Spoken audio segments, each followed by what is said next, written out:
And tonight we have 140 laps on StormTv with fast-paced racing. And it will be a good one. I suspect it'll be a good one. I'm predicting probably about 34 cautions. You're going to have cautions, of course. That will never change, with especially with plate racing and racing in general. So I'm predicting about 34 cautions and 140 laps. I'm your broadcaster and commentator tonight. My name's David Wenk. I'm glad that you guys can make it tonight.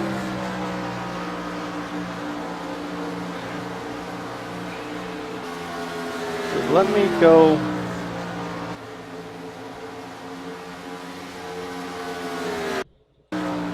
Whoops. As I'm looking at the qualifying order, Michael E. Johnson pulls a nice 46.8. He's one of my picks tonight. But Danny Peon with the 46.7 looks like he's going to take the pole, followed by Shannon Cummins in the 6 and Kevin Bonner in the 13. Round up your podium so far tonight. Cody Siebert is in 6. Ooh. Joe Wood and John Dewar are late additions to the top 5, 4th and 5th respectively. That moves Michael down to 6. A couple people still qualifying. Travis Brown's still qualifying. This is going to be... Nope. He's done. Ryan Hendrick is qualifying still, followed by Matthew Cisna. He hasn't put a lap in yet, so watch out for him. Travis doing donuts.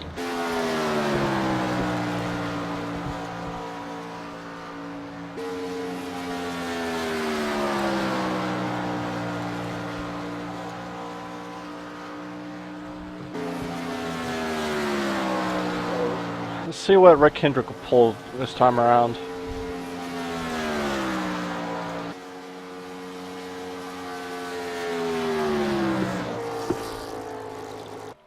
And it looks like he's going to be out of the top 10 in 11th place with 46.888.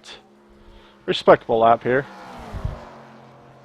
So, as your time is running down here, we got about 30 seconds to go. We got Danny Peon in the 15, 6 of Shannon Cummins, 13 of Kevin Bonner, Joe Wood in the 79 in 4th, followed by Sean Dewar in 5th.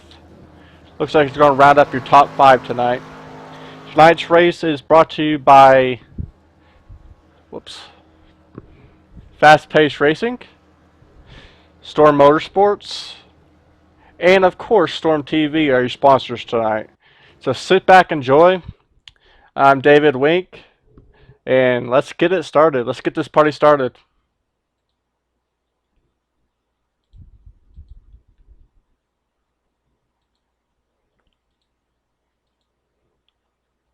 Whoops, hold on. Malfunction with the program here. There we go.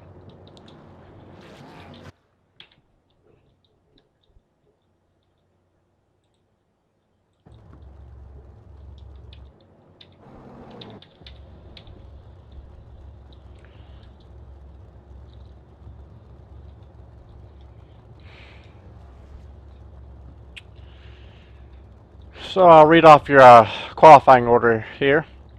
Danny Peon in the 15 car, round up your pole. Shannon Cummins in 2nd, driving number 6 car. 13 of Kevin Bonner. Joe Wood in 4th in the 79. Sean Dewar the 66 in 5th. Michael E. Johnson in 6th. Cody Siebert in 7th. Travis Brown 8th. Everett D. Lane in 9th. Gary Kunzelman 10th. Ryan Hendrick in 11th. Chris Franz in 12th. Brandon Smith 13th. Martin Porter 14th. Matthew Cisna 15th. Carl Jones 16th. And Mike A. Taylor rounds out your field in 17th. So we have a pretty good field here. As a pace car, like I said, pace car never changes. He always wants to be in the center of attention. When has that ever changed?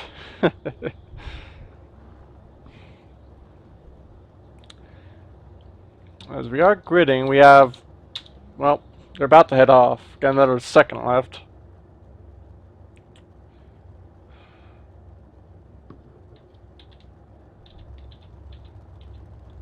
I'm slowly going down your field so you guys can see remotely the paint jobs. Yeah, there's a couple nice ones.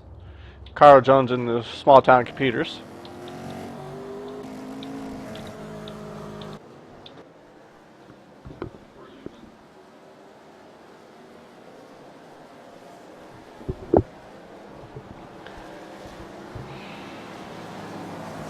That was my roommate. Or actually more my friend. But, beside the point. Let's get on to racing. As always, your drivers are on top on the ticker. I've upgraded my ticker. New improved ticker. You have laps going down right below it. You see what lap, yellow, green, on the course. All that fun. Your driver is going to be on the bottom and will have your the last lap. I'll leave that up for you guys. It helps me and also helps you identify the drivers more effectively. And as I said before, my picks for tonight's race is the one of Everett D. Lane. He's qualified, I believe,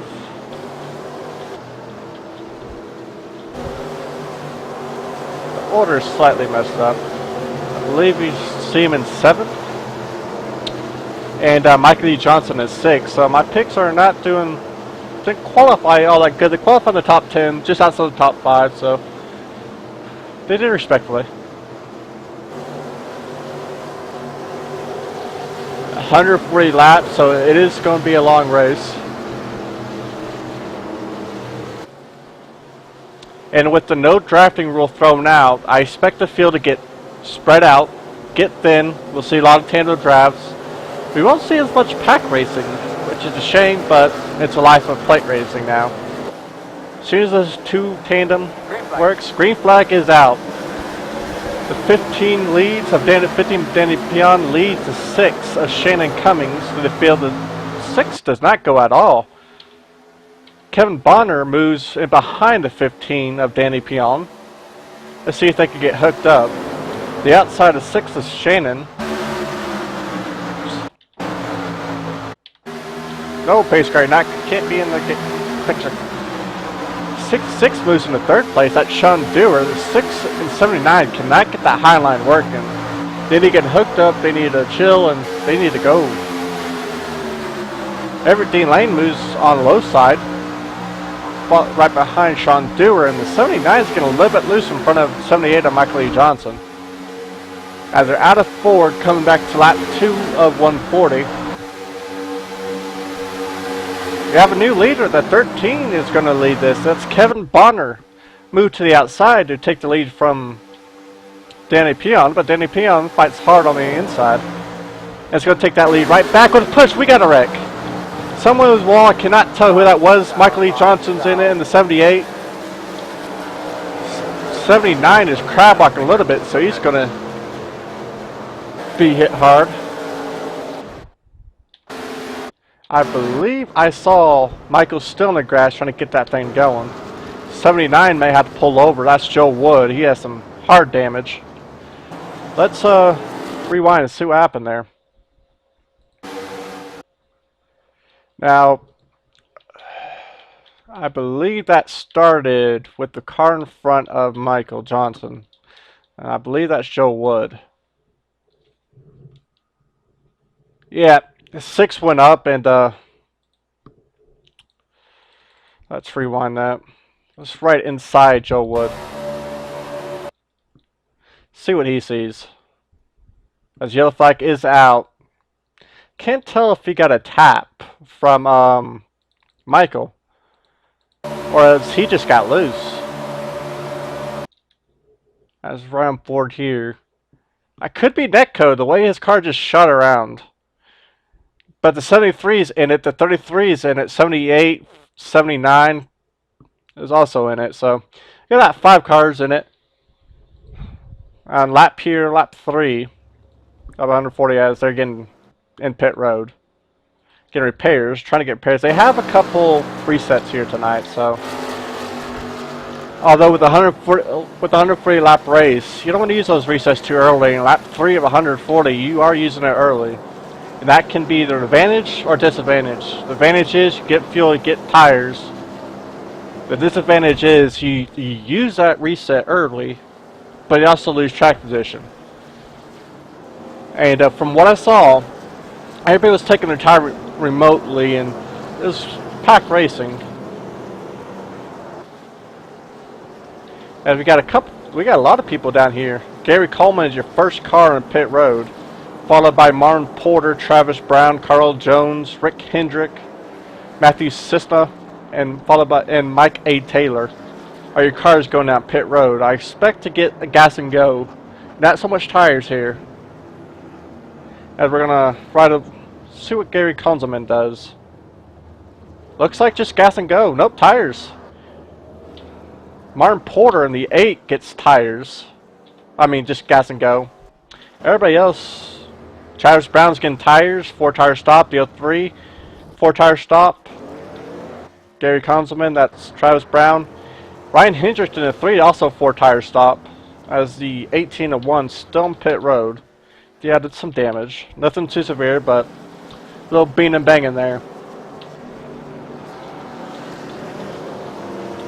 So your top 5 so far, Denny Peon has been leading the race. The 13 of Kevin Bonner has been challenging Dion. So, is it Dion or Peon? Ah, it's Peon. I'm confused. I'm combining Danny's first and last name. My bad. Sorry, Danny. But Danny and Kevin have been going at it early parts of the race, so expect that to continue. But got Danny Peon in first, Sean Dewar second, Kevin Bonner in the 13, guy I was trying to get challenged for the lead most of the early parts of the race, and third, Everett D. Lane, and fourth, and Shannon Cummins, the guy who started on the outside. He didn't get a great of a start and had some trouble.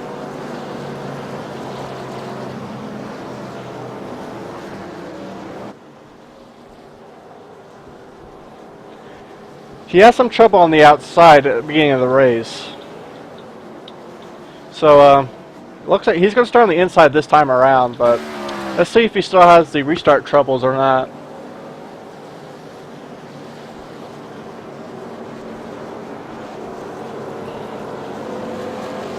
I expect the 2 to go to be this time around. I'm pretty sure it is. In the chat, you guys have any questions for me? Any drivers you want to see? Ride along with, or just want to have a chat with?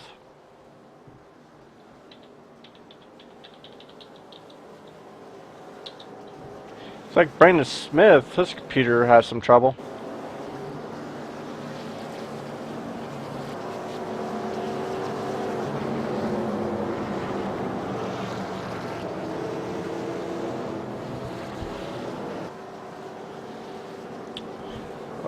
Folks, there's gonna be no sound here. I'm gonna do something.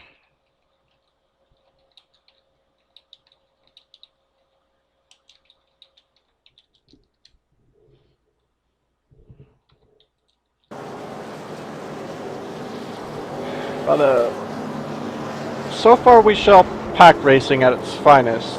2x2, 5, 6 deep. I can't tell if it's netcode or not, but looks like we're going to have a co-broadcaster tonight, Mr. Brandon Smith, as I'm going to have to mute the chat again. I mean, not chat, but the sound. User was moved to your channel. Welcome, Mr. Brandon Smith. Thank you. So, from your perspective, what happened to you? Computer fall out? You know, I quit the iRacing, the race button, and it crashed. Oh, that's not good. Nope, not at all. But you're all back in the room, so you can see what I'm saying, right? Yeah, I can see what you see. Alright, good. So tonight we're going to have Brandon Smith as a co-commentator. His race is over early, so... What's your position with Fast Pace, Brandon? As far as what? As far as the league-wide. Are you president, CEO, kind of get the group together? What do you do? Well, I'm basically like the co-founder of, you know, of fast-paced racing along with Mike A. Taylor. You know, we're trying to, you know, just get everybody together and racing like this. You know, this is the most cars we've had, and I'm hoping for a good race out of here. You know. Yeah, I agree with you there. We had pretty good racing as we're following 2x2. So we have one to go, the pace lights are out. So this time around we will go back to green. But it was pretty good. We were 2 wide, 5, 6 deep at every parts of the race. And it looks like just maybe a netcode that caused the wreck there. I'm not sure what could happen. Joe Wood's car just turned right. I mean left. But other than that, it was pretty good racing. Yeah, and I mean, I've been watching these guys. We've been hosting practices for these guys to join in, and you know, they race good together. I mean, they really do. They race good and clean together. But that net just grabs guys. So, you have any favorites tonight, Brandon? Well, my teammate Chris Franz or Gary. Gary? I didn't see Gary in the field. He's there. I see Chris Franz. Now I gotta find Gary. What number is he?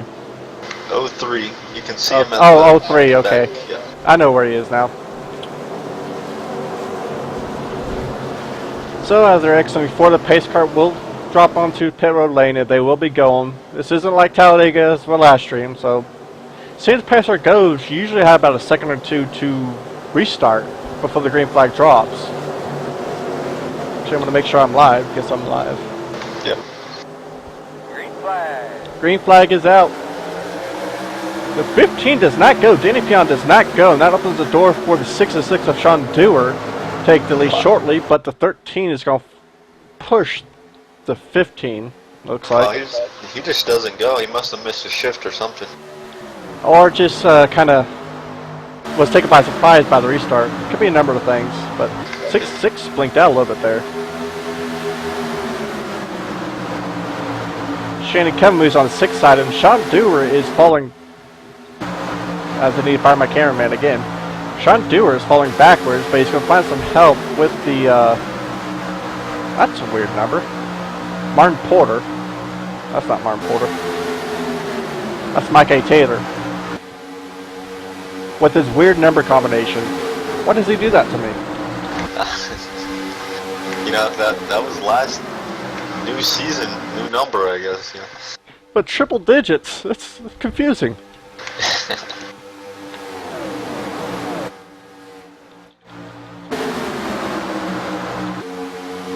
As Danny Pion and Bonner are pulling away from his pack, Kevin Bonner actually went up high. I don't know if that's to pull down or try to make a run on the 15 of Danny Pion. But looks like he's trying to make a run, trying to get that lead early on.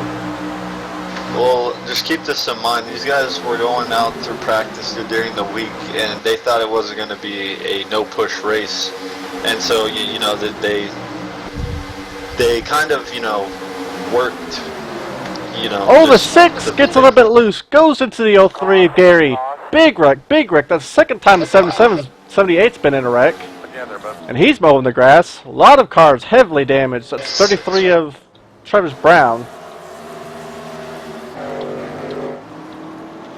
Takes out half the field. Yeah, let's do a replay of what happened there. I saw the 6 get loose. It was a triple draft.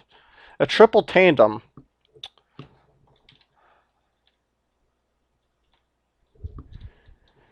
Let's do slow-mo with the 6. I believe he got a little bit of help from Sean Dewar in the 66 that got him a little bit loose. Yeah, I think it's a combination of pushing the 13 and getting pushed by 6-6. Just the car got wicked loose. As you see, the 8-13, Mike Taylor in there, the 33, the 18, the 8, 03, 78. Yep. A lot of cars gone.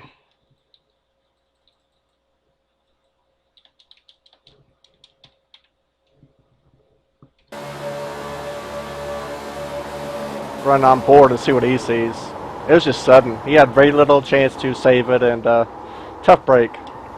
He was running up there all day, But like I said, they got fast repairs. They got a couple fast repairs. So this race is not over.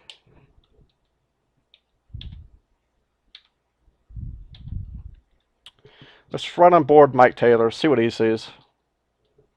This is coming out of 4.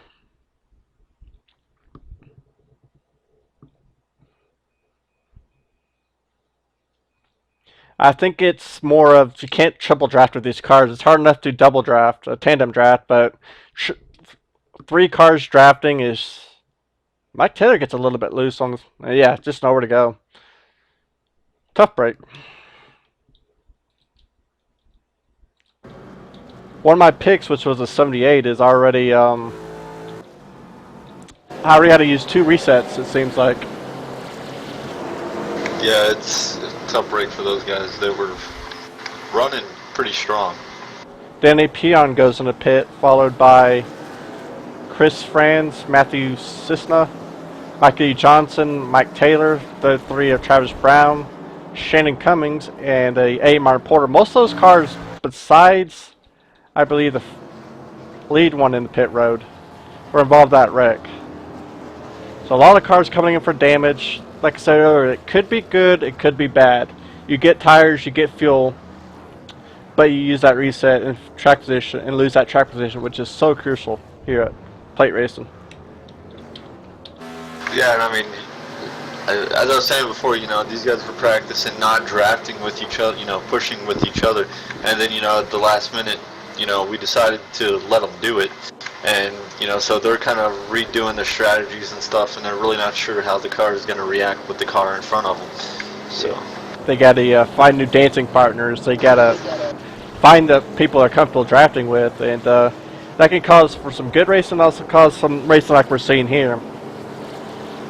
Yeah, it's just very hard for these guys. I mean, you're coming up on somebody pretty quickly, and it's very hard for these guys.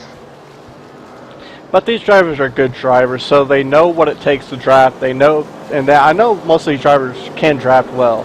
I've raced with a lot of these drivers, including the old school boys, Michael Johnson. I raced with you even, so I know these drivers are capable of doing it. It's just finding that sweet spot, that comfort zone, drafting wise. Oh yeah, and I mean, you know, this track isn't as big as Talladega. I'll be completely honest with you, the first practice that we did wasn't that good. You know, because they were trying to take them 3 wide and stuff, and this track is just not made for that. You know, so. I mean, you can do it, but you just don't have a lot of room to mistakes. At Talladega, you go 3 wide and still have a comfortable amount of space in between the cars. This track, you can't. You don't. Yeah, it just ends mostly bad. So. Sean Dewar doing a fake out on pit road.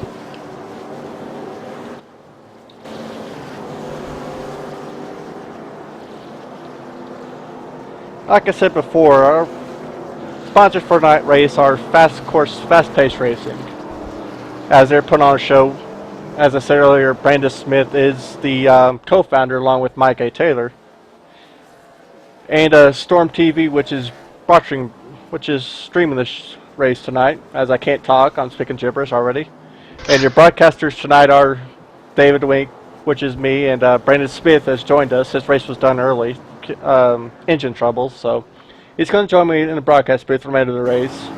So I'm not so lonely tonight. To be completely honest with you, I wish I was out on that track with those guys. You're like me. You love the broadcast, but racing is in your blood. You need to have that racing feel. Well, you know, I practice with these guys all the time, you know, and we had partners and stuff all lined up, and you know, my partner is probably in the back of the pack, and so it's just not. It's overall, you know, we lost team controls and stuff like that, so. And mic failures and everything, so. Along with the X3 team, it's kind of a bad situation for those guys so far tonight. You know, a couple of them are without the mics and stuff like that due to trouble. So. Yeah, mechanical issues always come play with racing. It's just how you power through it. Your partners always change. I learned that the hard way when I was doing plate racing, and your partners always change. Yeah. You can have a set partner most of the race, but majority of the time is he's either going to be like 10 cars behind you, he's going to be wrecked out. There's a lot of things that happen, so you always want multiple partners. You want to have multiple people you're comfortable racing with. So, Yeah, and I mean, yeah, you know, these guys have set guys. Like Old School Motorsports have their guys. Taylor Motorsports have their guys. You know, so you'll see them working together, but they ain't gonna stay with them for most of the race. You know, because they're gonna find somebody a little bit faster and go with them. I mean, last season it proved to be that, but. As the pace car lights are out, so we are 1 to go, so we're going to go green on lap 14. We're going to have about 126 laps left. I had 2 early cautions, so do you expect them to settle down, or do you expect to continue racing hard? Well, I think these guys have realized, you know, there's more laps in this race. I mean, there's plenty of laps left. So what we're hoping to see here is these guys settling down, a little bit of giving and taking. So, I mean, we'll see. I really hope that we can do a lot of green flag racing now. So I agree with you. Green flags, as a driver, you never want to see caution, because going around the track 2 minutes a lap is never fun for a driver. It's almost boring. But for the fans, I know the fans love to see the wrecks and all that stuff, but I like a race with a fine balance. I predicted about 3 to 4 cautions tonight. I expected with the no drafting rule out, they'll get single file, they get spread out a little bit. They'll be a little bit. We haven't seen that yet, but I think they will do that later on in the race as laps wind down. If they know they can't race as hard in the beginning of the race. Oh yeah, and I mean, these guys, you know enough to, you know, just give and take, you know, and it seems like, and like most of the races I've seen us race, you know, the net comes into play, you know, and it just, these guys think they have more room than they don't, so, you know, it just doesn't end well. That hidden area. As the pace car is going, green flag is out. The 13 of Kevin Bonner leads Sean Dewar in the 66 at the drag race to the start-finish line. Both of them leaving a 3rd and 4th place in the dust. Wow, beautiful restart by those two. Yeah, and you'll see those guys hook up and probably try to take off. Everett D. Lane is in 3rd, and Michael E. Johnson, the guy who's had some tough luck today, is in 4th. Looks like he may push Everett D. Lane. He hasn't decided what he's going to do yet. 66 and 13 have finally hooked together.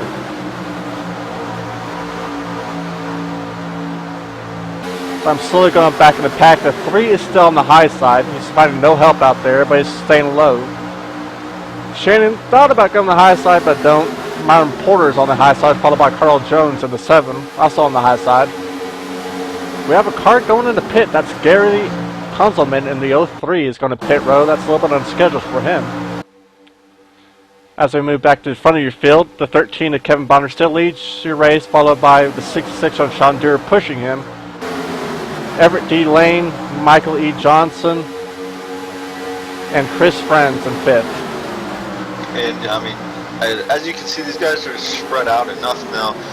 It should be fine unless, you know, a drafting incident happens, but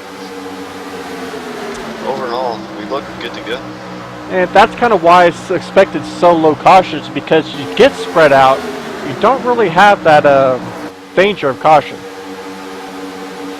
Just because there's not a whole lot around you to, if you make a mistake, you can easily correct it. So I'm not seeing Gary on the track anymore. He may have some engine problems. Well, I was aware earlier that he did not use his quick repair during a caution that happened, so it might just be catching up to him. That could be it. As we have a new leader, the 66 leaves the 13 to follow his partner, the 1 Everett D. Lane, now pushing the 66 for the lead. Looks like they got it, but the 78 and 13 are no slowpokes, and they're making a run on the bottom. It's a drag race to see who's going to lead this lap. This is what we want to see, side-by-side racing. Side-by-side hard, it looks like the 13 of Kevin Bonner is going to lead that. And these cars usually have about 2 laps at most, pushing wise, before they get hot, if I remember right. Also depends on your tape. 2.5 to 3 laps max. I think 3 is the farthest you can push. Well, I mean, and you can see these guys like peeking out and stuff, so they don't overheat that quickly. But I don't think it's enough to cool off the biggest portion.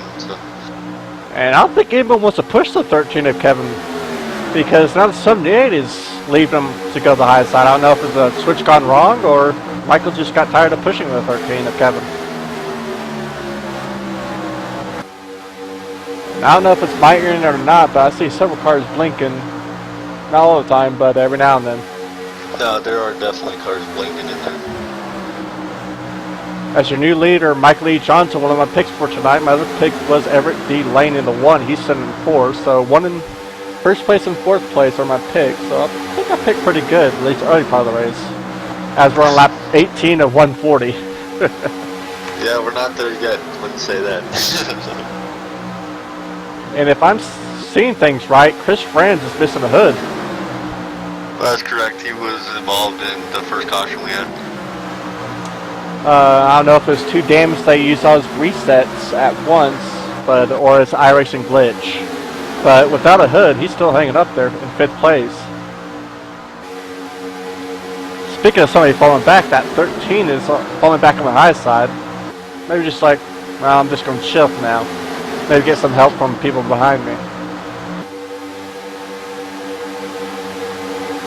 As we're slowly moving back in the field, Mike A. Taylor is running up your top 10, followed by Joe Wood 11th, Ryan Hendrick, Carl Jones.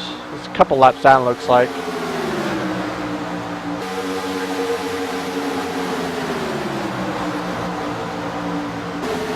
Oh, Michael E. Johnson is in the infield, spinning, going backwards. I thought I saw another car. That is, I believe, Everett D. Lane I saw. Yep, that was Everett D. Lane. No caution is out. We're still green. I'm going to do a quick rewind to see what happened there. I saw smoke. That's all I saw. Yep, and then it just happened. Judge for earlier, he just got loose. Caution is out. Everett just got loose pushing. As I'm going to try to see what this caution is.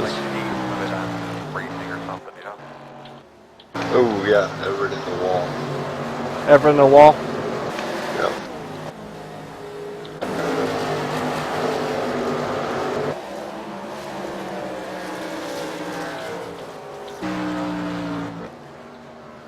So it looks like Everett D. Lane brings out your 3rd caution of the race on lap 21.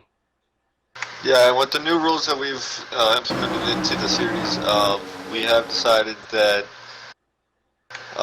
the 3 incident rule is the amount of incidents you're allowed to have. If you bring out 3 cautions, you will be asked to park your car for the rest of the race.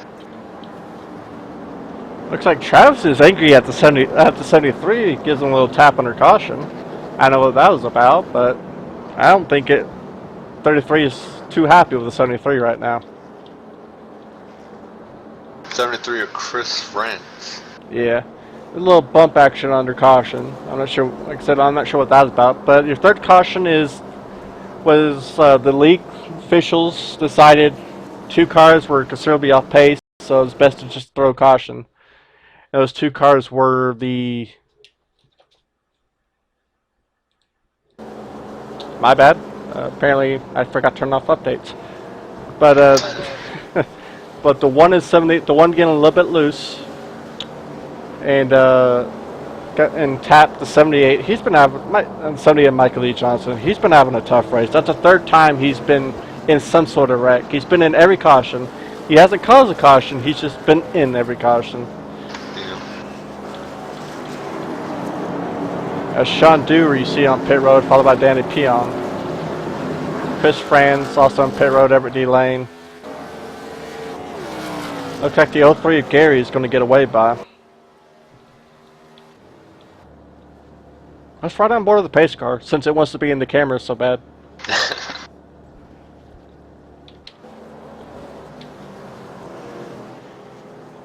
I don't know why, the pace car is evil to me.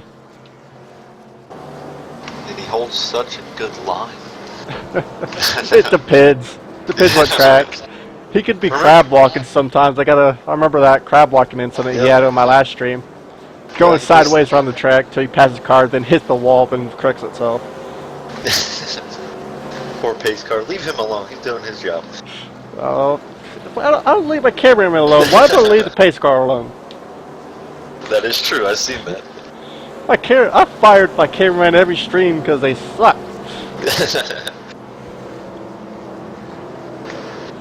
I don't pay him anything, so There you go. Yep. I don't pay my gas man, and look what he does to me. That's beside the point. But as we're on lap 22, we're under our third caution of the race of 140. Your top three: Kevin Bonner in first, Travis Brown in that tore up 33.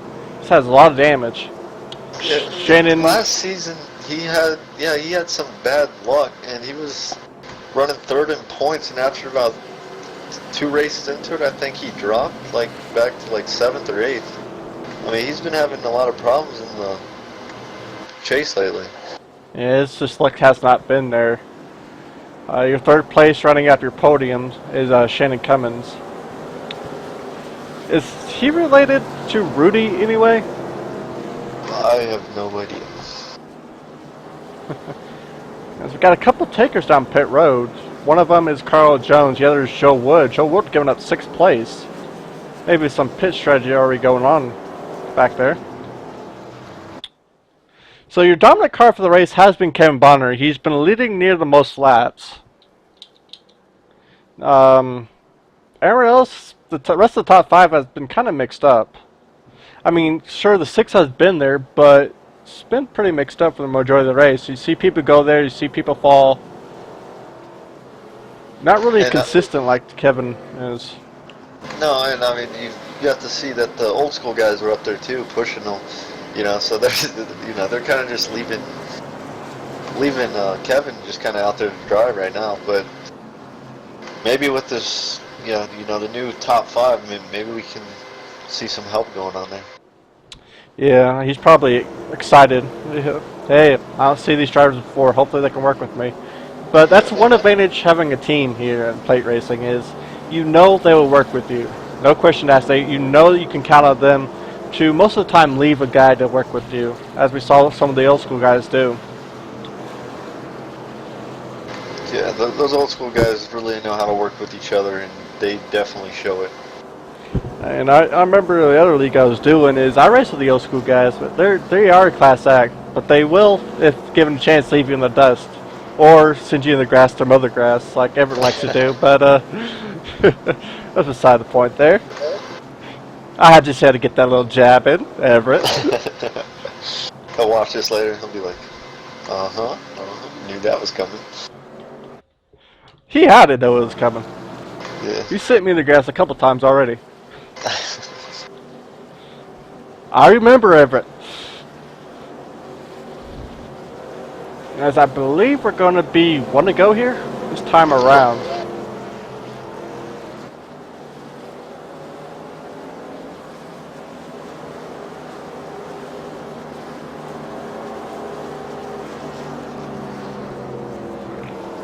This is a race for points, so I mean, you'll see these guys pretty much going at it.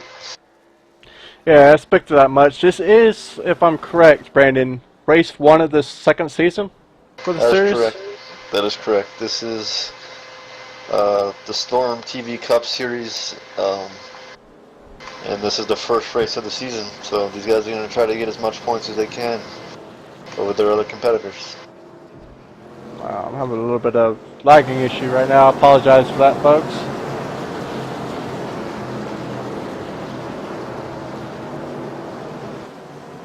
Everything should be good now, hopefully.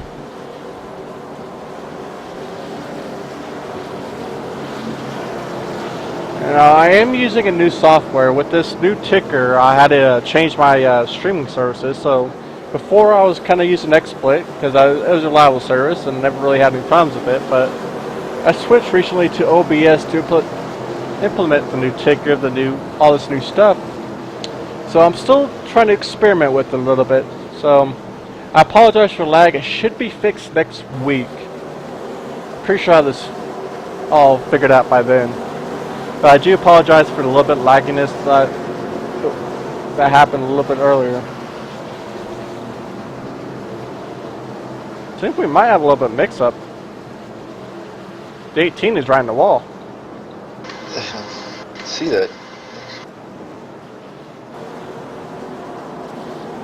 Did you fall asleep on the wheel? I don't know. That is Matthew Cisna as the they rethrown the caution as try to figure out what in the world the 18 is doing. Yeah. Mike Taylor's the official for that race. Let's see what's up. Joe Wood goes back to pit road followed by the 8, so a couple people are taking advantage of this. Now it's still going to be one to go even though they rethrew the caution. A couple guys trying to get some gas and goes. And also, he's back in the wall. Something's going on with that 18. Yeah, I see him.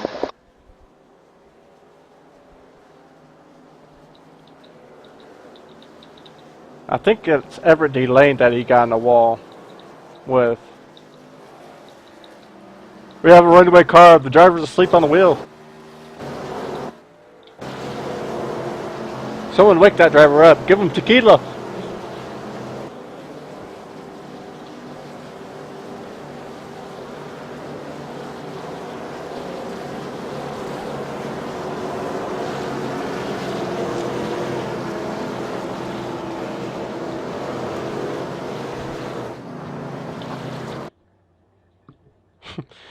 Yeah, the 18 is falling asleep on the wheel, so hopefully wakes himself up or someone gives him a shot or something. Track's no place to sleep.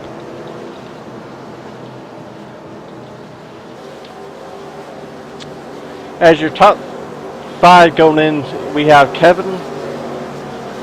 Oops. We have Kevin Bonner on the bottom, followed by Travis Brown in second. Shannon Cummings in third. Danny Pion in fourth. I just got a word from the official that the 18 has lost everything off of his computer, so they're going to remove him from the track right now. Tough break for him. Did he lose like everything? His screen, his computer, everything? Yeah, he can't. All the controls are down and everything. The computer's still running, and his mic is working, but nothing else is working at the moment. So tough break. He's being removed. The 13 looks like he's also lagged out because nowhere to be seen. And Travis Brown is going to take advantage, and be the new leader for the race.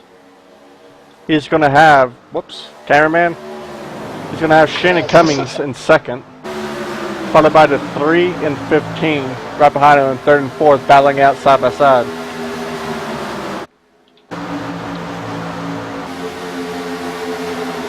Sean Dewar rounds out your top 5, but he has his teammate behind him, and looks like the 18 has found his equipment back on. Because he can hold the line now. As the 3 and 15 still by side, they make contact. The 3 spins the 15. That Joe Wood is also involved. How are you doing, bud? I don't know about that one.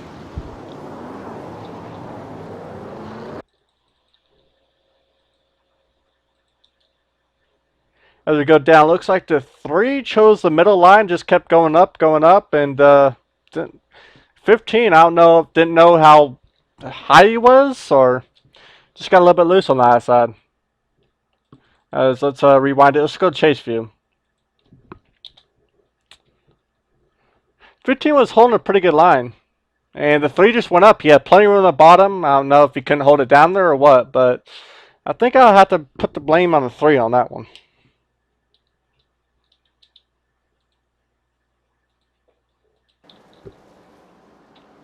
So this is going to be our 4th caution of the race on lap 27.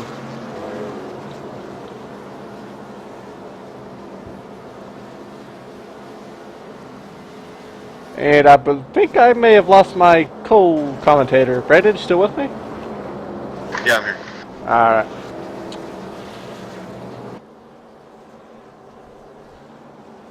So what's the deal with the 13? He just disappeared. They kick the wrong person, or? I just got off the phone with Mikey Taylor. The numbers are still so new, so he accidentally kicked the leader. Oh. So we are going to confiscate it, not confiscate, but we will give him the points for somewhere in the top 5. I mean, yeah, that was a tough break for him. But he will be receiving points for this race. He got the numbers mixed up between Matt, the one that was riding against the wall, and him. So that's what happened, and we're gonna work on that to get him fixed back up in the points and finish him somewhere in the top 1 or 5. So yeah, he did have a strong car. He was consistent leader throughout the race. So it's nice you guys give him a top 5 out of, and after making a mistake like that. Yeah, and you know, I will take the blame for it, that it was our fault in all aspects, but we will work, or we will get him up there and stuff. I mean, that was completely our fault, and we do apologize. So Kevin, if you're listening, that was Brandon Smith apologizing. So, I mean, mistakes happen. They always happen. I've done it a couple times where I kicked the wrong person, and it actually looks like the 18 has actually gone back around. He's in the pit road now. So I don't know if he's got his stuff fixed or not. But as we go down, this is our 4th question of the race. Travis Brown, Shannon Cummings, and Sean Dura round out your top 3, followed by Everett D. Lane and Gary Conselman. No, that'll be Michael E. Johnson. Gary I believe is still a lap down. Yeah, we do have the lucky system in effect, so not everybody's giving wave around. It's just the lucky dog. And I think it's smart to do that. As a driver, it's kind of irritant, but as a spectator and as a racer, that's the right way to do it. Only one gets your lap back, so you don't have massive wave rounds. And also easier on the officials for the race. I only have to do one. Yeah, well, we have a system that will automatically do it for us, but the way that the system works is if the yellow flag sorry, we do not wave people within 10 laps of the end. So that's the only side about the program we use. But other than that, you know, we don't clear any black flags unless if it's, you know, a racing incident, which means spinning into pits or, you know, something like that. So. And again, that's a smart way of doing things.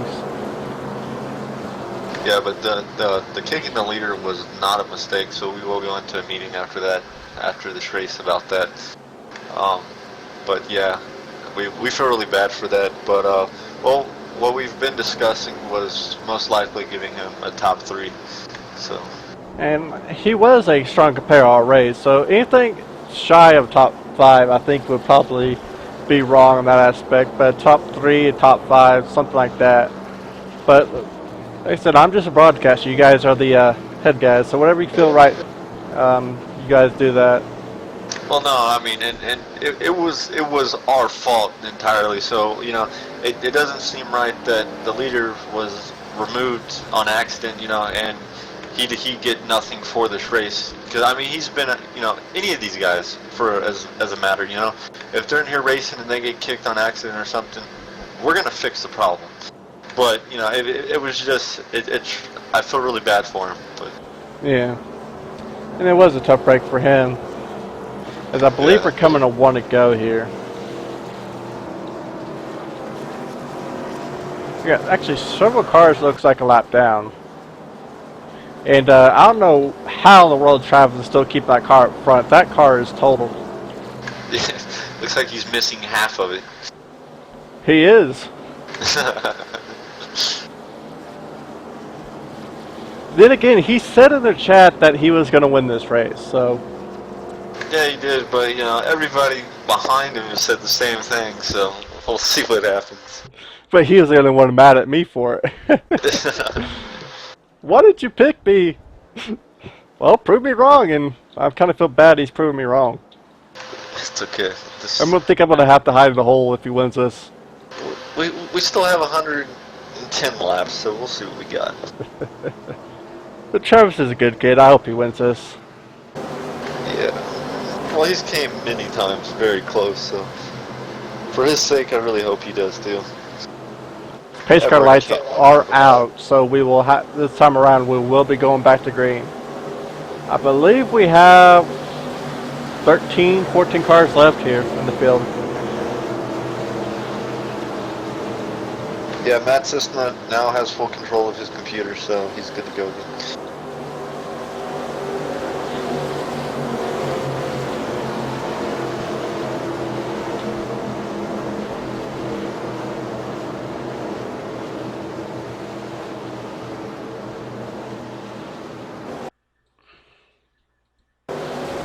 Ah, Kevin's in the chat. Kevin? Hey, yeah, Kevin, just to kind of inform you on what's going on, is that was a complete accident on the officials' part. We're very sorry about that. We will be giving you points from 1 to 3, most likely. So you won't be like out of or anything like that. You've had a strong car all race and stuff. But please forgive us on that. But you will be given either first place, second place, or third place points, along with whoever else gets first or second or third. So you will be given points for this, and we feel completely bad, and we are very sorry for that. As green flag comes out on lap 31, the 33 leads to 6. Alan Pace out on the field on the start finish line. The car already in the wall. The 3 hits the wall hard. Though 3 and the 7 get into it. The 8 looks like also going to get into it. Make sure you're getting yourself something to drink there, buddy. And Mike Cisna is also, he's having tough luck. A lot of these cars have tough breaks, tough races. Yeah.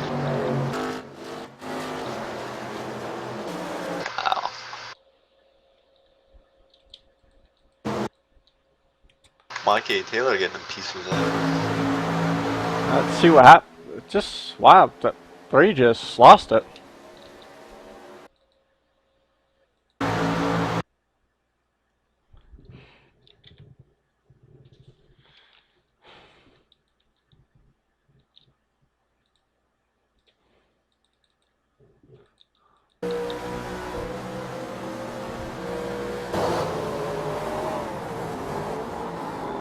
That's a little tough call. Looks like he did not go at all and just couldn't hold on to it. Spun tires, something.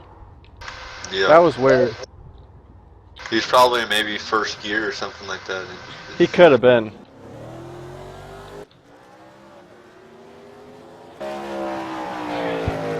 But the 3 brings out your 5th caution of the race here. Everett. Not Everett. Starting to call Travis Everett again. Lah! But Travis is still your leader. Sean Dewar in 2nd, Shannon Cummins in 3rd, Michael Johnson and Joe Wood. So the old school guys are pretty much in the all 4 of them in the top 6.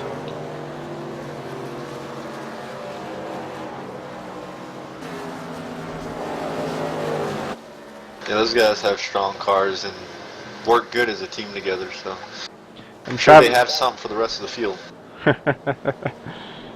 Travis Brown goes into pits. Looks like he's probably going to get some of that damage repaired.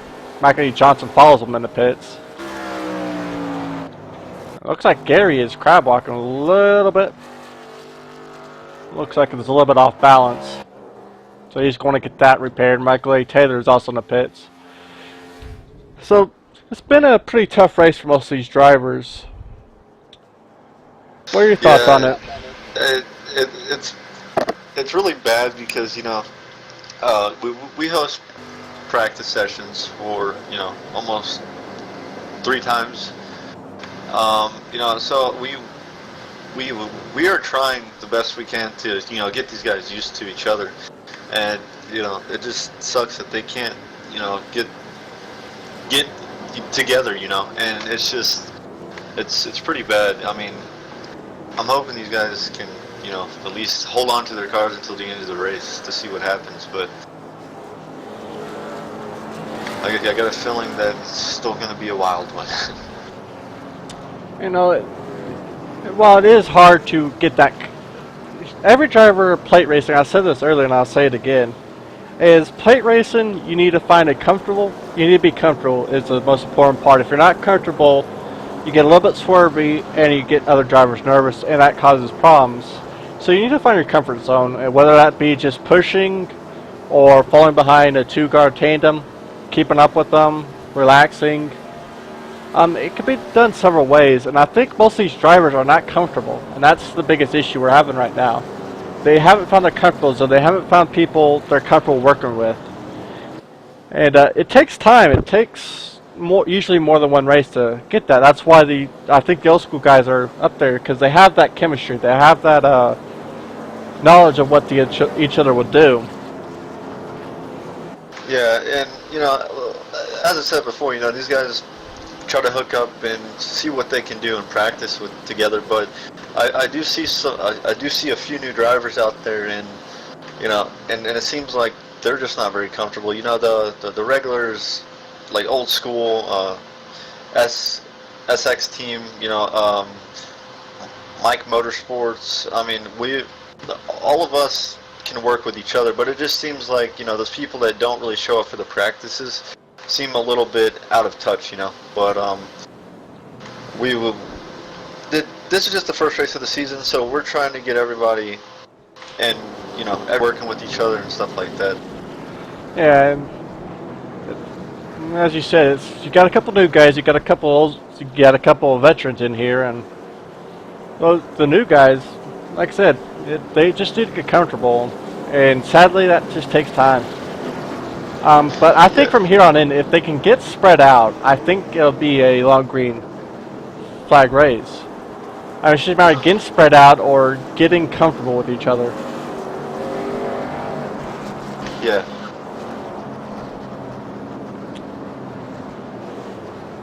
We still have around 100. Oh, Date's taking the bus stop. We still have around 106 laps left. 105, 106 laps left here tonight's race. So we still have a long way to go. We saw a couple. Travis, well, can't talk. Travis, you screwed me up. I blame you. But I don't see Travis at all. Where did he go?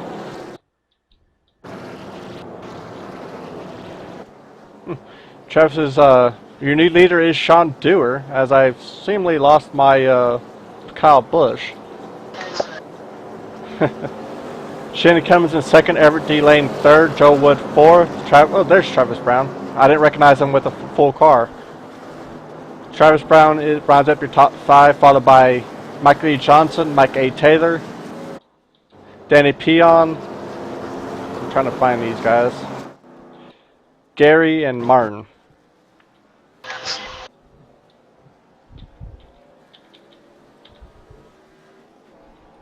Pace car lights are out, so we'll be going green this time around. So, after all is said and done, you got any new picks for tonight? You stick with your teammates. Sorry, Mike Taylor's giving me all the insight on the phone. But, yeah, no, you know, it sucks because it looks like my teammates are having, you know, a bad time as well. But, you know, it's anybody's race, to be completely honest with you. I mean, we still have a lot of laps to go. Yeah, we got around 105 laps to go. Sean Dewar is your leader, followed by the 6, the 1, 79, and 33. So we got 4 of the, talking about the old school guys earlier about the comfort zone. We got 4 of the old school guys in the top 5. So, and being an even number, if those guys get hooked together, you could see a 1 through 4 pull away for the old school if the other guys cannot get hooked up. Yeah, and you know, those guys have been in many different races together and stuff, so I mean, you're going to see their experience come into play with each other, you know, because they know how to race with each other. But I wouldn't put anybody else down in the back, though. I mean, all they need is a partner, and they're gone. So. Yeah, and my underdog was picked for the race was 78, and he's a teammate of mine in Storm Motorsports. As you guys know, I'm the co-founder and owner of that one, so I got to go root with the 78. I'm a little bit biased in that pick, but also at the one of Everett, so hopefully one of those two wins. Everett's been good to me usually when he's not mowing the grass. And 78's a solid driver as a green flag is out. The 66 leads to 6 out as a drag race to start finish line. The 1 gets a good start, but the 79 Joe Wood does not go at all on the outside. He's going to get a little bit of help from 78 and Michael E. Johnson on the outside.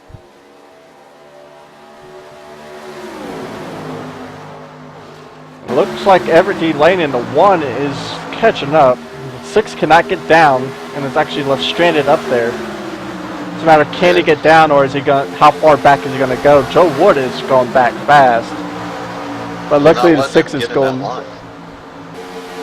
The 6 is going back with him. Yeah, those inside guys are not going to let him come down on him. You're right. It's a value position on that bottom. It's the fastest way around the track if you don't have a good group on the outside. That's correct. You know, and 6 is able to fall in the line. Looks like Michael E. Johnson is going to go on the outside. Followed by Mike A. Taylor trying to make a push on the outside past the old school guys. The old school guys are 1, 2, and 3, as you see, the 66, 1, and 33. And can Michael get back down the bottom, or is he going to lose that position to the 6 car? And they're all spread out now, so maybe they can hold this, you know. Mike Taylor doesn't want to be spread out. He wants to go. Of course he does. He's like, line? Psh, what line? I see no line here. I don't know what you're talking about. Oh, he squeezes it in front of the 33. He's still on. He's using that run. Blocked by Everett D. Lane. Oh, Everett wants that lead also. Christiansen is going to cost him as the Mike Taylor does a little fake out, and Everett's now stranded on the high side. Yeah, Mike, or Taylor Motorsports doesn't have another driver here, Casey Knight. So his partner's not here, the one to work with him, so he's kind of picking up on everybody else right now. And I don't think Mike needs a partner because he is using that trap like a pro. He gets behind a guy, falls behind him for about maybe a quarter of a lap, and uses that trap to slingshot past him. And he uses that side and the front trap fairly well. And it looks like Michael E. Johnson, the 78, is going to help on the high side. If we could get 2 lines going, that outside is going to dominate every time. But it has to be a good outside line. Yeah.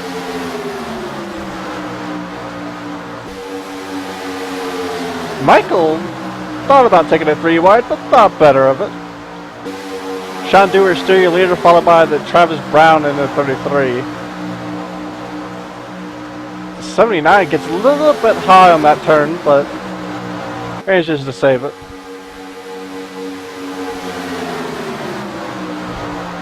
Yeah, these. Now you start seeing experience come into play. You know, they're very. You know, they're actually finding which line is the best line throughout the whole beginning of the race, and now you'll see these guys try to work the line if they can't get into the line. So yeah, they're experimenting, and we just hit the 100 to go mark, so you still have plenty of time to experiment. You got to find what your car would do. You got to find what your set would do, what it's comfortable with, whether it be the high line, the low line. You got to see how the draft handles for you and your setup. So. This is falling back. Yeah, he is falling back. I think you push up to the front was a little experimentation of what this car can do in the final stages of the race. Pick another guy that fell back is Everett D. Lane. He's all the way back there in the back. Got a couple solos here. Everett D. Lane is all the way back in 7. We got 3-car breakaway followed by a 4-car and a couple singles, which include Danny, Peon, Gary, Consolman.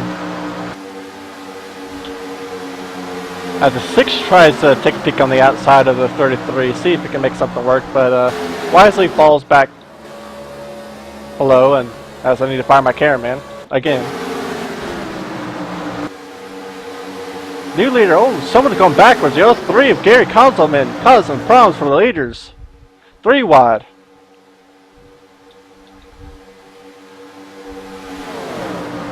Ooh, hits the wall. It shook up a little bit of the leaders, not much, but the 66 of Sean Dewar is still your leader, followed by the 33. Michael E. Johnson is moved up a little bit back to 5th place. Mike A. Taylor is right behind him in 6th. And will Everett D. Lane try to use Gary as a draft partner, or will he just kind of fly past him? Probably fly past. I don't know though. They might hook up. Well, he has none of his old school partners back with him, so it'd be smart of him to hook up. That'll make it a even pair of 4. Yeah. Not even pair of 4. What am I doing? Another lap car coming up. He's high. That'll be the 15.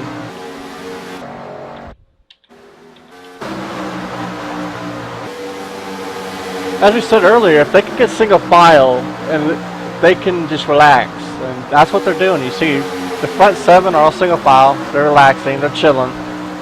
They're kind of experimenting, finding out what the cars will do.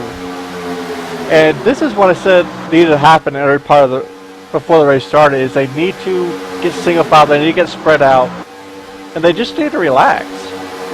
Yeah, I mean, most definitely. I mean, it makes for a lot better of a race, you know, because we're not. I mean, we're going green flag. We're not just doing pace laps around the track. So, you know, I think they're all getting comfortable with each other, and I think they're all doing pretty good. And old school's 1, 2, 3 again.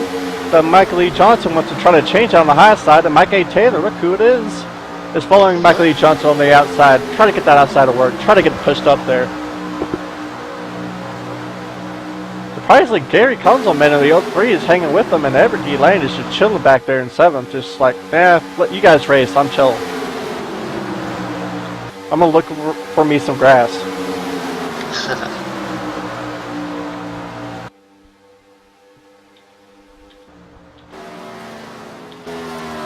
I think Michael and Mike can hook up and have something for the leaders in a few laps.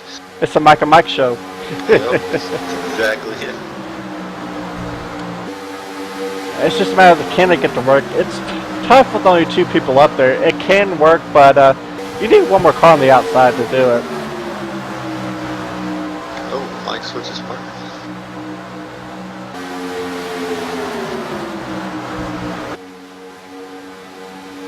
As Everett D. Lane finally passes the 03 of Gary Conzelman, and whoops, it looks like he's going to pull away a little bit. Let's see if Gary can get back up, but Shannon Cummins, the guy was up there. I don't know what happened, if it was the lap car that caused it or what, but he's way off the pack, all by his lonesome self.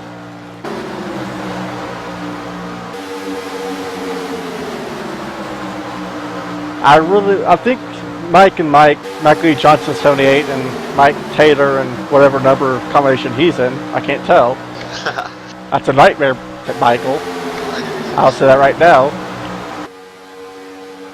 But they need to get together and try to find something that'll work, or else they're going to be stuck behind the old school guys, because it's 1, 2, 3, and if one shall get hot, move up, another shall take its place.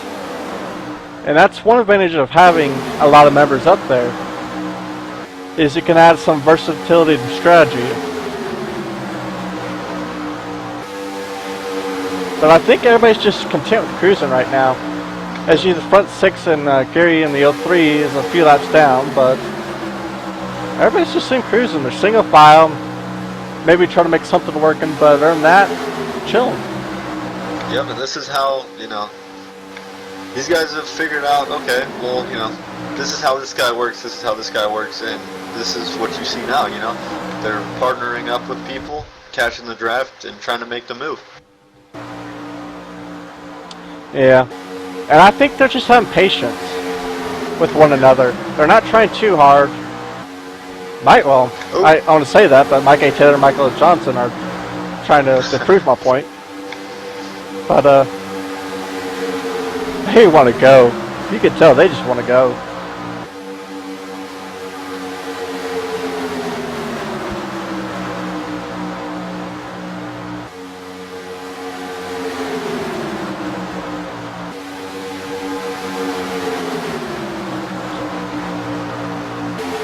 And I'm betting Sean Dewar is just loving this right now. He's not. Oh, they finally, the 78 and of the Mike and Mike shows finally passed the 79. So that's one obstacle out of the way, and now they're making a move on the outside of the leaders.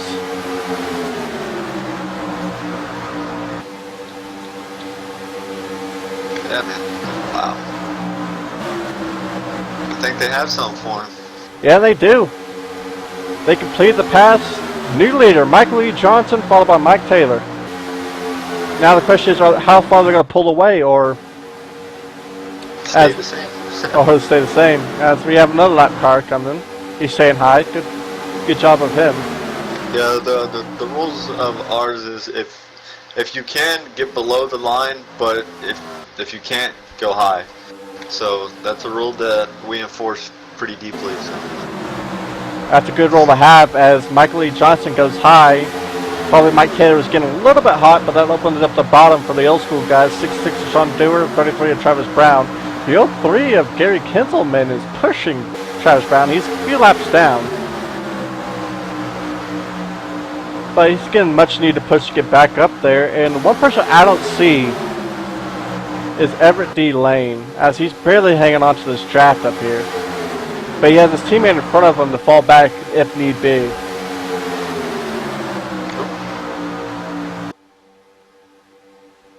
I don't think they want patience anymore. It's not 51 to 140 and they want to go for it.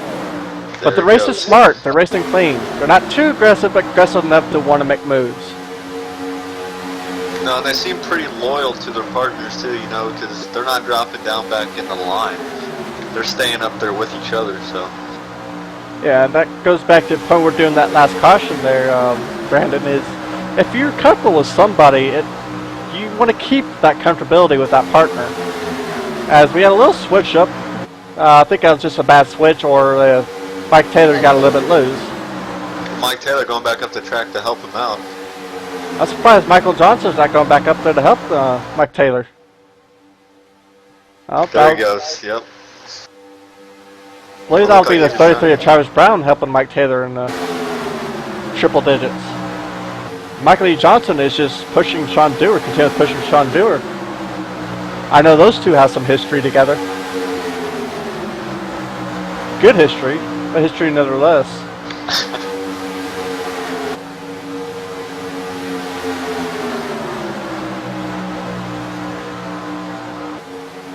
Everett D. Lane, Joe Wood have finally hooked together. You remember Everett D. Lane was in the back of this lead pack for most of the green period since last caution.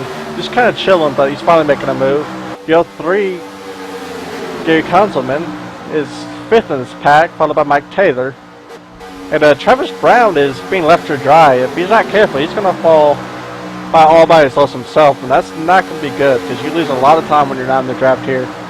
Yes, you do. Apparently we have an old school fan here in the chat. I know who that is, but I won't bother saying his name. I know that's you, Darryl. Oh, the 8 is low. It's going to cause some confusion for the leaders, but he's staying low. Slowing down. Nicely done by him. I believe that's Porter. Martin Porter, yeah. Still trying to... Nice job going around it. Yeah. Still trying to get all the names together in my memory. Well, hopefully next week in Indianapolis, I'm out there. And hopefully I can find a permanent co-commentator. There you go. Because I didn't want to be all my lonesome stuff up here. I think I'll probably start singing, and then I'll probably kill everybody that's listening to the broadcast. I'll be like the Ring all over again. There you go. But it's nice to have someone talk up here and not talk to yourself for 2-3 hours at a time.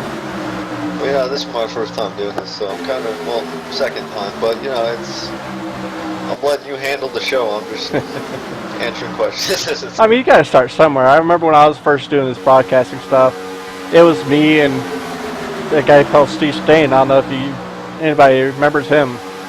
I first got my start with the Cora Racing League, and me and him were at it for about 5 races, and we added a third member, Dan Holmes, and it just takes time, but you gotta start somewhere.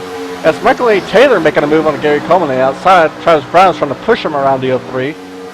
Why did I call him Gary Coleman? Why am I starting this again? The grills or what? But Gary Coleman trying to get around him was successful as a lap car comes up high.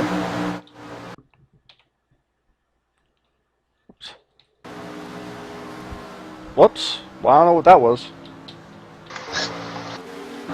Apparently, cameraman, you're fired. Sticky keys. Because of sticky keys, you're ruining my broadcast. And then this is what we like to see, long green flag racing. Yeah, I'm when sure strategy these guys- comes into play, they should within, what's the last caution, 35-ish? Somewhere around there, yeah.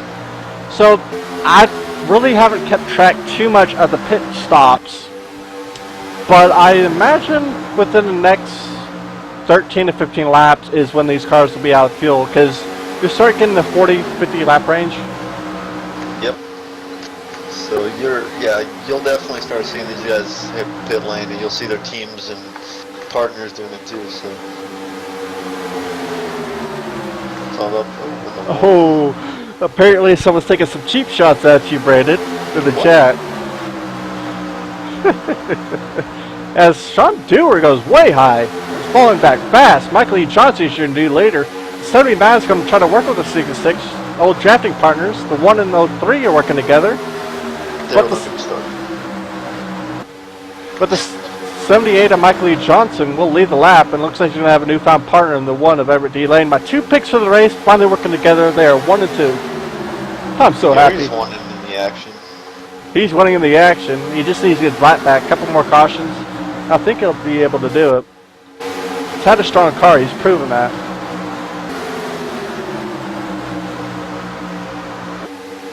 As the old school trying to get back together, and the Mike Taylor and Travis Brown back there trying to work on the high side. The 78 goes high. I don't know if it got a little bit loose or just got tired of Everett pushing them, or fear for Everett. Whatever which way. He's falling back for the 66 Sean Dewar, looks like. As we are rounding lap 60 this next time by. Well, we've been green for about 25 laps now, roughly, so it's been a pretty good green flag run here.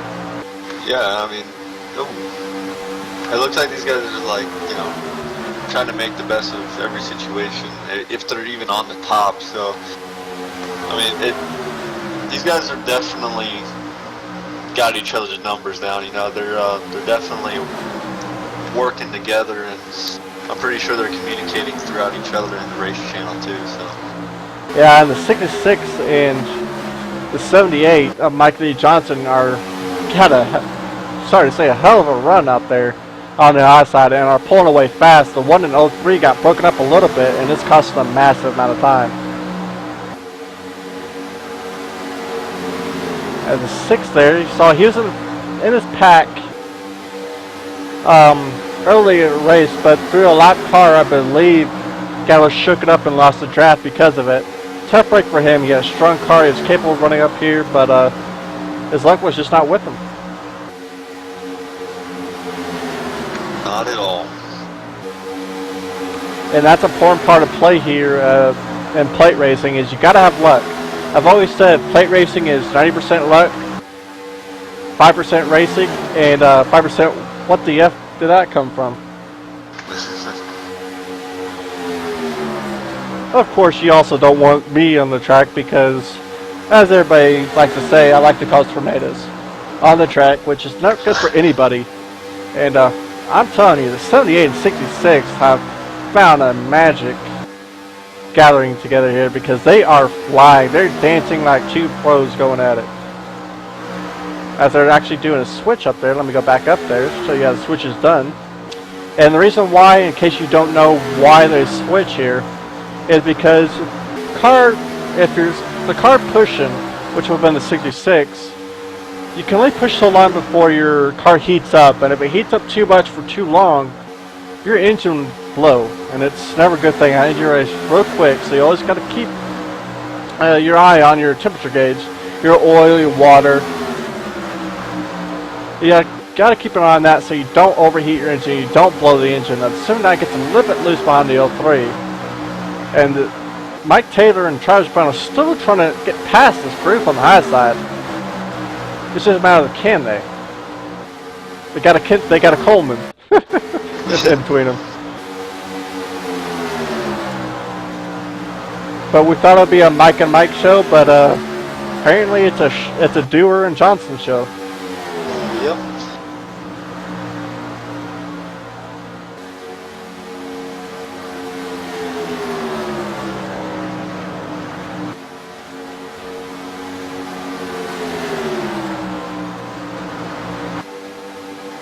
So when do you expect these guys to come down to pit road? Like I said, they've been out for say about 27, close to 30 laps on here in this green flag run.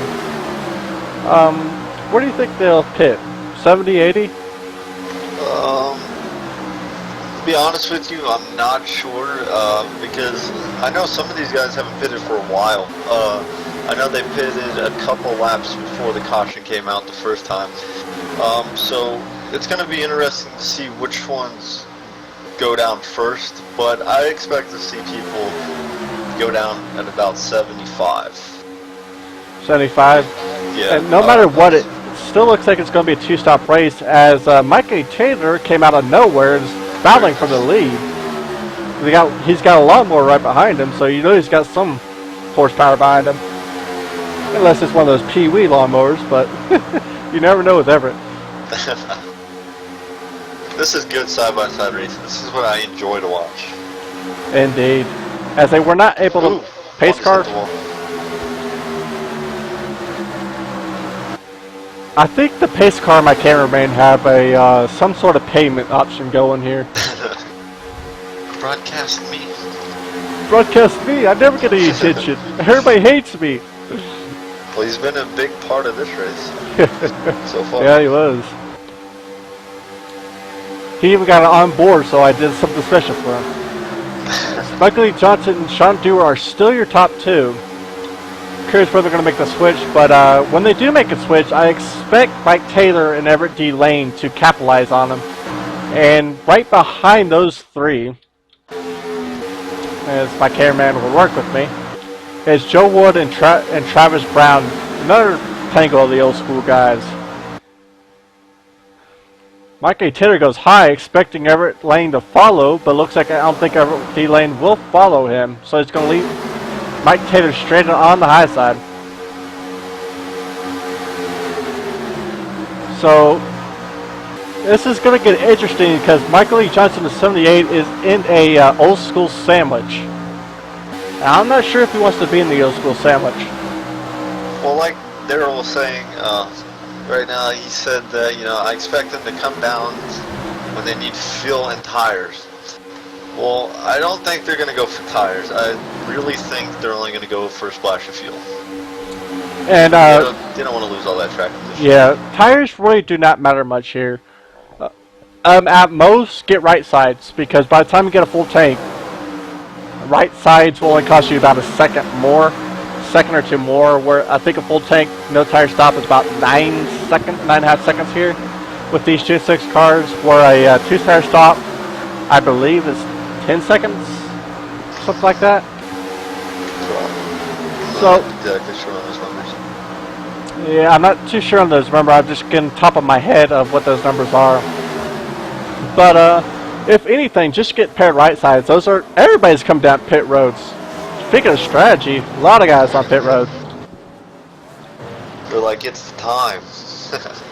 We hear these broadcasters talking about pit road. Let's go pit road. And you say that, and I know a lot of these guys probably have them open on their computers right now. I do it all the time. That's it. So. As we're riding on board the Michael Johnson, see what he gets. And Sean Duro shots his pit stall, looks like, a little bit. It looks like it's going to be a 4-tire stop for the 78. A lot of people getting tires. That's kind of, well, I guess if they're all two-star coming stop. down, you know. Yeah, Mikey Johnson's going to win the battle on pit road. As I try to work my cameras. Look behind him, Mike A. Taylor is right behind him. So the biggest loser is going to be Sean Dewar. As he's just now coming out of pit road. That miscalculation of where his pit road was and overshooting really hurt him.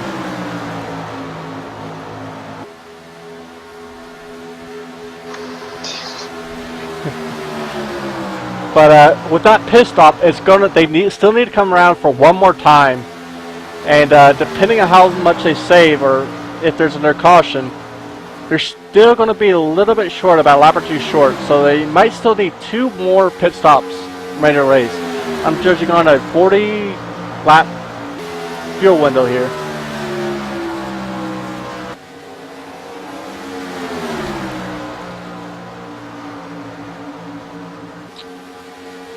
If I remember right, Mr. Hollywood caused him and Mike A. Taylor to go out during a practice session at Talladega.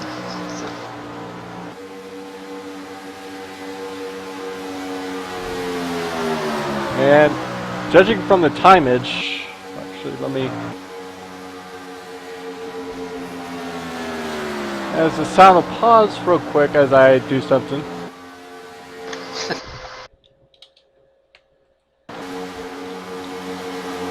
That's not what I wanted to do. Still a little bit new to the software, so you guys are going to have to forgive me a little bit. As I show you a little bit, some tools to this software. As a comparison, as we're looking at Mike A. Taylor and Travis Brown, they're usually about 2.1, 2.2 seconds roughly, and it looks like the front two are getting it on the back too.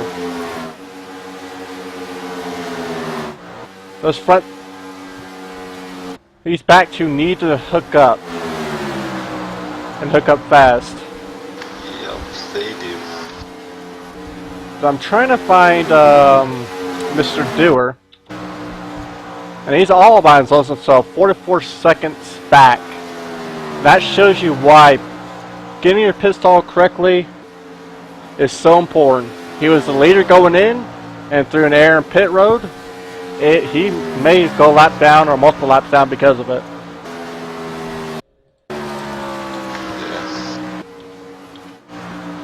Which is a shame. He's had a fast car. As Gary, you see, tries to stay low, gets a little bit loose, but chooses to go high. See Joe Wood and Travis Brown finally. And I think there's a caution. Joe Wood is having trouble keeping that car straight. Hits the wall again. Got a little bit loose behind Travis Brown. I barely saw that corner of my eye. And looks like unless the caution comes, he's going to be really screwed. Usually the officials will throw a caution if there's many cars involved and if the caution does not come out. For some instance, see, he's below the yellow line, so it should not come out. Yeah, he was off the track, and tough break. He got a little bit loose pushing Everett D. Lane. I mean, not Everett D. Lane, Travis Brown. So actually, I'm going to show you. Caution.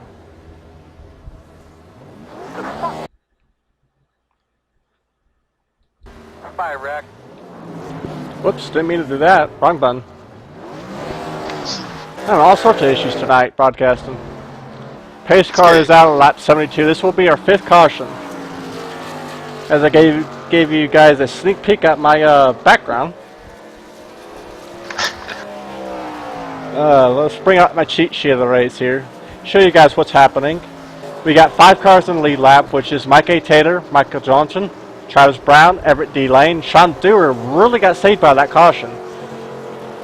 Joe Wood is the biggest loser as he's the one that brought it out roughly.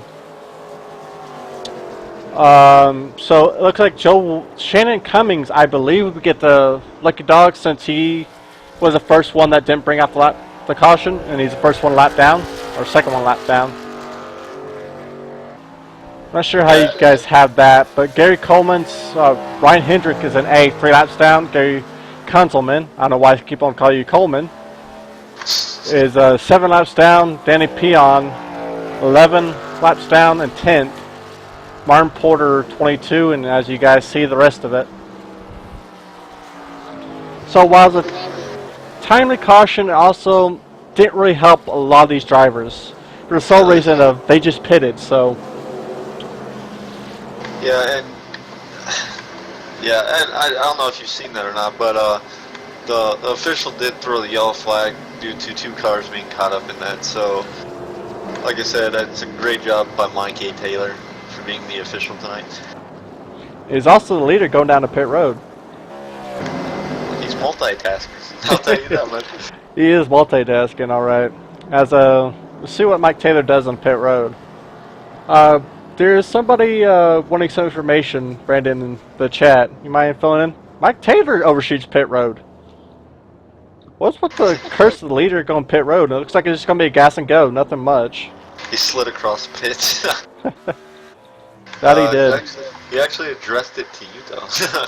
Yeah, but it's your team speak. I don't have the information handy right now. That's why I figured you'd be better suited for that. Do you want to? Not right now. I don't got a pin with me. No. Never mind. Hold on. I don't know the IP address. Oh, no, that's not what I was talking about. Oh.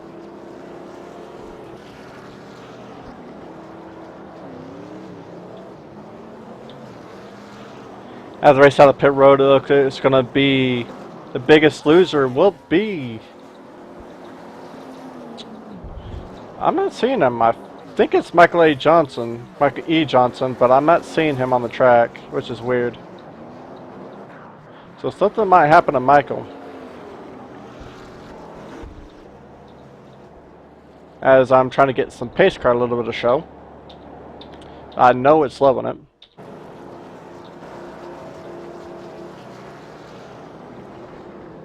So we roughly passed the halfway. We're 4 laps past the halfway, so we got about 66, 65 laps left here in the StormTv Cup Series for fast-paced racing. And that was a long green flag run there.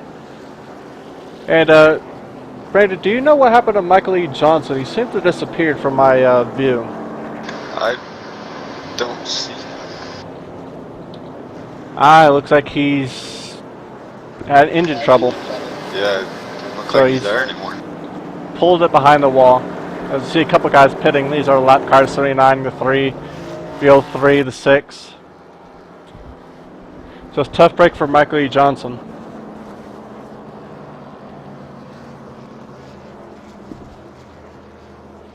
So rounding up, we're only going to have about, starting green, I think we'll have 5 people on the lead lap, roughly, with the wave around coming.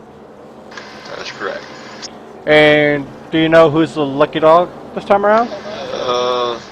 Not at the moment. My game just freaking crashed again. Ridiculous. Don't make me start singing now. Don't do it. Hey, everybody, cover your ears. Now, do it.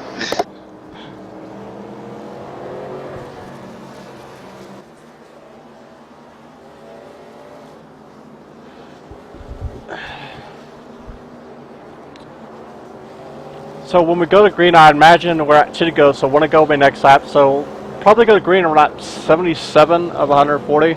So about have 63 laps left. And if these guys do what they did after the last caution, which is around lap 35, so we had about 38 laps on the green this time around. If they can get single file, if they can get patient, I think they'll do well. It's just a matter if they'll be aggressive, patient, or what will they do? Well, I mean, we went a lot of laps under green that run. So I mean, I really think that, you know, they'll all file into a line and run with it, see what happens. That'll probably be the best bet, especially how little cars we have on here. I think we only have about 7, 8 cars left here, which is a tough break for most of these drivers. A lot of these drivers had a tough race. Their cars are probably too damaged and had to put them behind the wall. Yeah, we started with the official roster at 16 this race, so definitely a lot of wrecks and stuff like that happening. So I believe we're on our 5th caution only, so we've 76 laps, roughly about 25 laps of caution, so we're 50 laps of green, roughly, close to it. they're doing good. Yeah, they're doing good. So as the pace car lights are out, so that's a signal of 1 to go. Mike A. Taylor leads Travis Brown, Everett D. Lane, Sean Dewar, and the 6 of, I forgot your name, Shannon Cummins. Sorry, Shannon. I don't want to say Shannon because I always think that's the last name, but it's the first name. The 3 Ronda Hendrick is multiple laps down. I believe he's 2 laps down. And Gary Konzelman is also multiple laps down. So we really only have about a 5-car race here.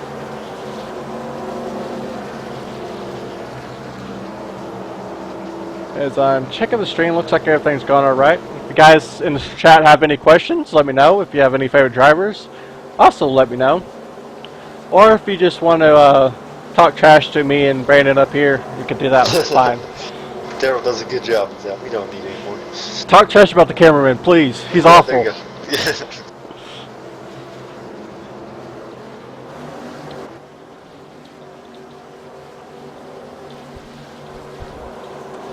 So with one of my picks gone, all I have left is Everett D. Lane, Mr. Lawnmower. Hopefully can bring home a win, or hopefully can show me his lawn mowing skills tonight. Pulling from Mike Taylor, dude. He has a strong car. He's had a strong car, yeah. Green Doing a flag great is job. out. Mike Taylor leads Travis Brown in the 33 race line. The 1 of Everett D. Lane managed to get a good start, so he's going to push Mike Taylor very well. Travis Brown struggles on the high side, but luckily he has his teammate, the 6'6" Sean Dewar, up behind him, pushing him. Hopefully these guys get settled down, single file line. Hopefully get a green flag to the end of the race. But I don't think that's going to happen. I think these guys are going to push a little bit with these fresh tires. Try to get as much position as I can before they go single file. Yeah, that's what's probably going to happen. But the 6 of Shannon is trying to make a move with the 03 of Gary Konzelman. Someone else fell kind of out is Joe Wood. He was up there and all of a sudden he's lost everything. He's lost the draft, and he needs to have somebody fall back for him, or else that's going to be another unfortunate victim. Yeah.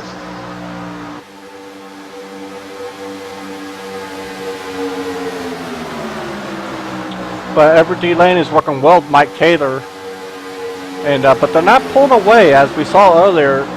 Oh, little contact there. I think there's a little net code, but enough to ruin all Everett D. Lane's momentum as he slowly goes backwards and causing his teammates to scramble a little bit. And they're going 3 wide. Looks like they all settle down. They all relaxing right now.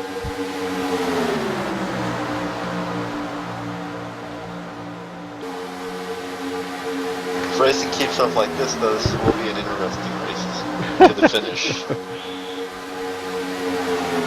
Who said about chilling? Who said about patience? These guys want to go. Yeah, I was wrong there, my bad. I was wrong there too. Yeah. No worries. The 1 of Everett D. Lane is your new leader. The 6'6" Sean Dewar pushing them. They will complete the pass as a duo. Mike Taylor's had a new partner with the 33 of Travis Brown. Right behind him, we got Shannon Cummings at 5th with a Gary Konzelman pushing him. He's a few laps down. 3 is also a few laps down and back in 7th. And Joe Wood, all by his lonesome self. No one wants to work with him. Tough break Poor for Joel. Yeah. Poor I Joel. feel sorry for him. At the 6 having some internet problems, I think, lagging a little bit, but it looks like it's all settled down here. And your leads are still the same. It's Everett D. Lane leading. Sean Dewar, I expect those two to make a switch with the next coming lap. And I expect Matt K. Taylor and Travis Brown to capitalize on that switch.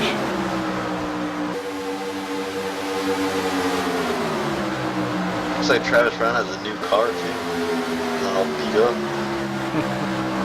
He wants to go king of the hill now. There you go.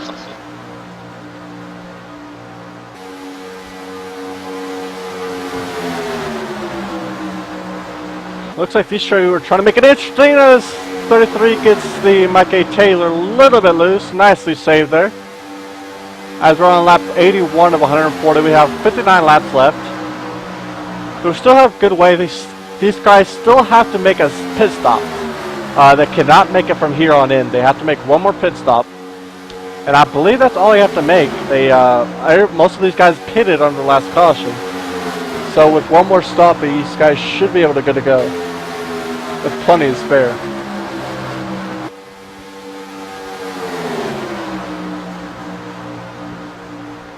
I'm curious where Sean Dewar has in his cooler or his grill, as I'm getting confused again because he's getting some air right now, but he's been pushing them for the longest time, so he's keeping that radiator cool. He's backing off a little bit, keeping it cool so he doesn't have to make a switch with the Mike Taylor and Travis Brown on the outside. But it's costing them precious time. And that's giving Mike Taylor a, I don't know why I lost all sound there for a second. Apologies. But it's giving Mike Taylor and Travis Brown that time. And you don't want to give the outside pair time or speed, because it will turn on and bite you real bad.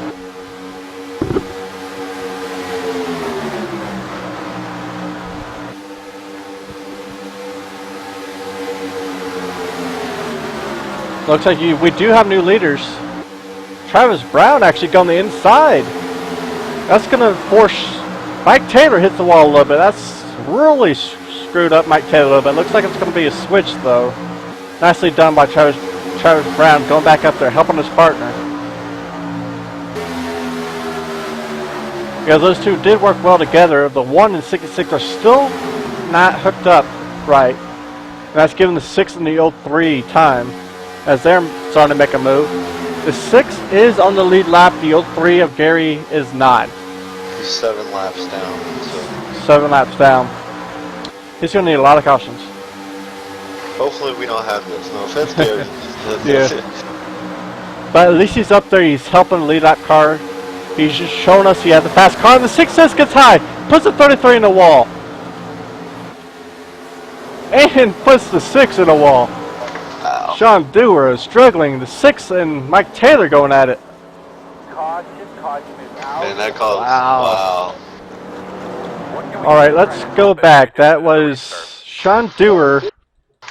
Should have been a caution. Was caution not? It is a caution. Isn't there? Yeah. I'm going to do a chopper here, if I can ever get to it. And we'll see kind of what happens to... Watch the 6.6. It's the orange and black car. Looks like he just bumps wrong. Sends a 33 in the wall. And Mike Taylor is the white car on the bottom. As I'm going up the field a little bit. And he just... I don't know what happened the second time. Yeah, he like slams into the back of Travis. Oh, he was on the apron. He probably got a little bit loose. And sends a 6 hard in the wall. Ouch. And when 6 come back down, Mike Taylor gives him another shot. Mike Taylor probably had the hardest one of all those. Let's ride on board with Mike Taylor as we rewind here. That was a tough break for him. Hopefully he can get it back out there. And you're right, it was King of the Hill. Travis Brown has gone 90s on us.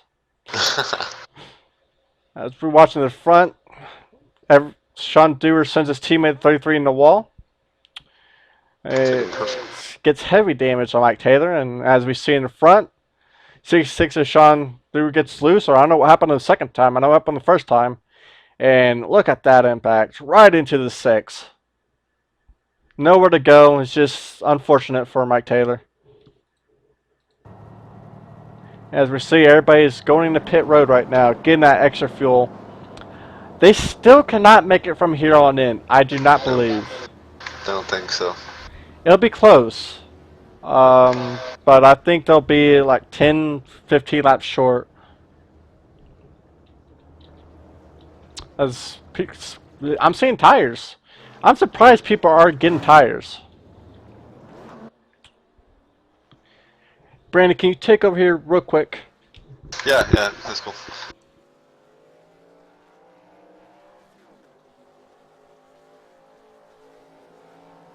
Whenever you get a camera situated.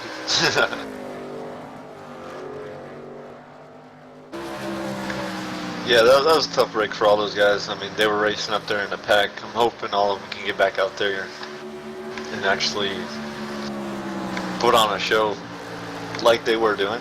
You know, they're doing a pretty good job of holding their lines and everything. It just tough break for all those guys.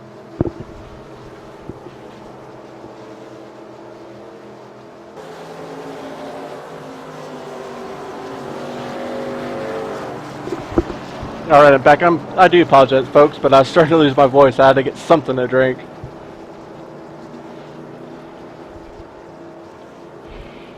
So, when we go back to green, we're going to have probably about 50 laps to go. So, what's your opinion on the final 50 laps here, Brandon? I'm hoping we can go green that whole way. I mean, I believe they might have to pit one more time.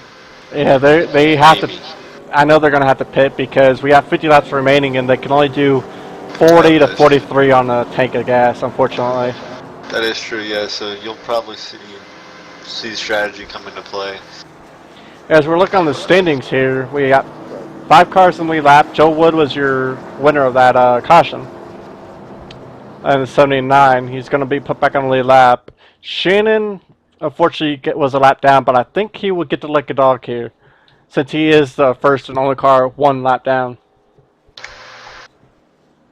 Yeah, I believe he will, but that would, with that being said, who knows, because the official Mike A. Taylor might see that he was involved in that caution, so he might be headed down pit road. Indeed, he was involved in caution, but I don't believe it was a 66 that was the cause of it. Yeah, but and that saying is, I don't know if he can come back out in time to get it, but maybe he can. Yeah, there's that too. As let's actually, I'm gonna see if I can try to find Joe Wood. Yeah, you are right. He is in the pitch right now.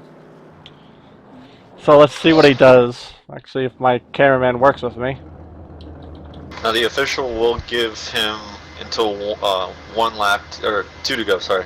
He will give him until 2 to go, and then after that, the lucky dog doesn't take effect anymore. Alright, looks like he's just going to get a pair of right sides and a full tank of gas. Or maybe trying to get some of the required or optional repairs. Looks like it's probably what he's doing, because it's a little bit too long for just a right side and gas to go. Yeah. So when we're all said and done, Everett D. Lane is going to be the leader. Sean Dewar is going to be second place. Joe Wood, Travis Brown, Mike Taylor's back in the pit road, along with Travis Brown, trying to get as much fuel in the cars as they can. They have roughly about 50 laps to go when they go green. With this caution, it's going to extend the fuel mileage a few laps. Depending on how they save, I still think they're going to be about 5-6 laps short. Roughly. So if they do go green to the end, it's going to cause strategy will come into play, and it'll be interesting to see what they'll do.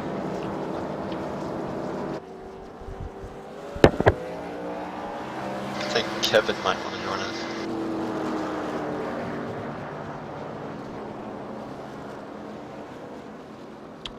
And speaking of which, we are want to go. I gotta remind me, Brandon. I'm forgetting to drag people down here for talks. Yeah, well, I was thinking, I was like, well, Mike Taylor's not here.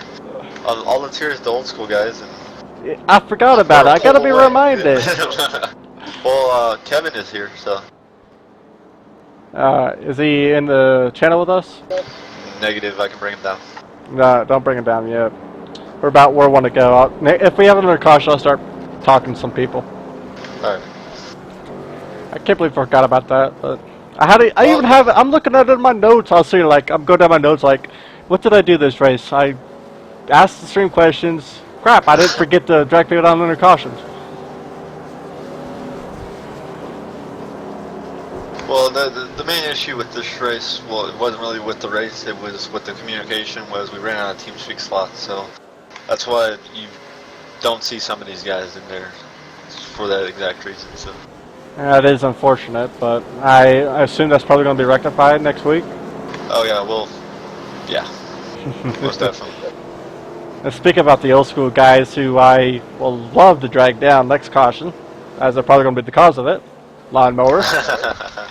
I want to see some grass mowed. Come on, Everett. As the old school guys do the front three. We only have about 6 cars remaining, unfortunately. As we go green, 4 of them, 5 of them are going to be on the lead lap. Pace car is off. Green. Everett D Lane will lead Sean Dewar in the 66 to the start finish line. Sean Dewar gets has a little bit of trouble in the restart on the high side. I've seen a lot of people have trouble on the high side, restarting wise. But he's going to fall right behind Everett D Lane, and maybe some of the team strategy there. Sean Dewar, so Sean Dewar is now pushing his teammate. The 03 is in between second and third. Could play some strategy. And the 3 making a move on the Mike Taylor. Mike Taylor might have damage. Oh, it looks like he does have damage and is having trouble keeping speed. Another one that looks like he has trouble keeping speed is Travis Brown. He's not going more than 170. Mike Taylor's not going more than 180. So it looks like those two are probably out of the race now. So it's going to be a 2-car finish ready to the race. 50 laps to go here at StormTv Cup Series with fast-paced racing. It's unfortunate that those two will be knocked out. They have strong cars all race long and just didn't have the luck. No.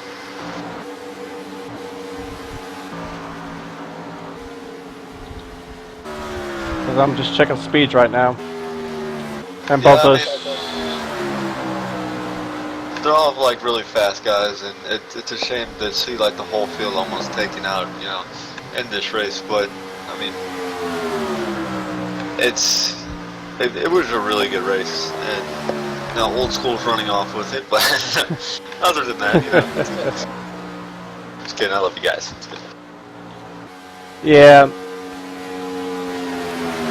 It looks like it'll just be a 2-car show ready to the race. And like I said, it is a shame. A lot of the good cars were taken out early, and I think if a lot of these cars did get in trouble early, if they had that luck early on, we'll have 6, 8 cars battling for the win here tonight. It's just sometimes races don't go like that. No, but I'm actually looking at a form thing that we do, and you know, these guys are saying, well, I'll see you guys in Indianapolis next week and fight for points there. But everybody's looking like they have good spirits and everything like that. So. And that's the important part, is saying as a driver, well, this week was horrible, and so I have to bounce back next week. I have to fight next week, even that much harder next week. And if you keep the spirits up as a driver, your luck will change around. But if you keep on getting down the dumps as a driver, I mean, you're going to struggle, and your luck's never going to change. So you got to keep those spirits up. You got to keep them up, and guarantee your luck will change. I had to span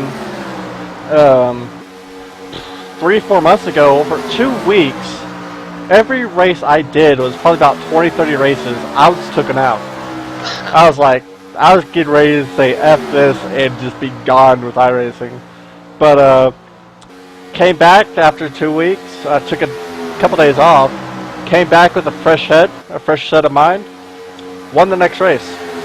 And my luck changed after that. So you never know when your luck will change. But you also got to expect the good times, and you also got to expect the bad times. And what defines you as a driver is how you react on those bad times, more so than what on the good times. Yeah.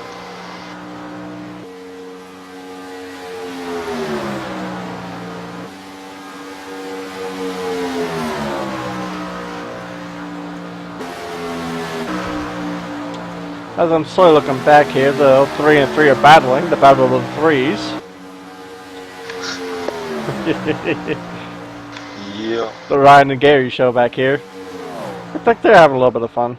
And you know, this league was founded on having fun. You know, and it's good to see these guys. You know, battling for whatever position they're battling for. But you know, it's awesome. Yeah, and those leagues that are all about having fun while maintaining some sort of discipline, and those leagues will go far. Because nothing kills the league faster than everybody just being miserable. Exactly.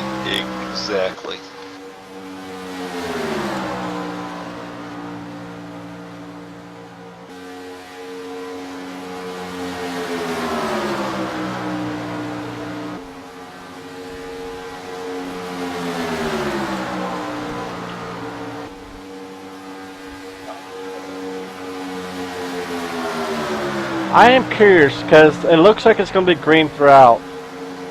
But depending if 3rd and 4th, which is Mike Taylor, Travis Brown, Joe Wood, if those guys don't get lapped, when the pit strategy comes in, you guys will probably have to go with 6, 7, maybe 10 laps to go, is when they're probably going to come in. Some might actually short pit. But they could use that time, they can use to try to get the cars repaired. If they repair it enough, they might have a chance. Well, I didn't see Mike Taylor use a quick repair, so I don't know. I really don't know what the deal was with that, because I think he still has all 3 of his. So I don't know if that was a conscious mistake or what. I don't know. Well, it also could be a glitch with iRacing, because sometimes they just don't give you quick repairs when you should. Both As those cars. we saw earlier that Travis Brown got split by his 2 teammates. Yeah, I've seen that. They're probably having a little fun with that one.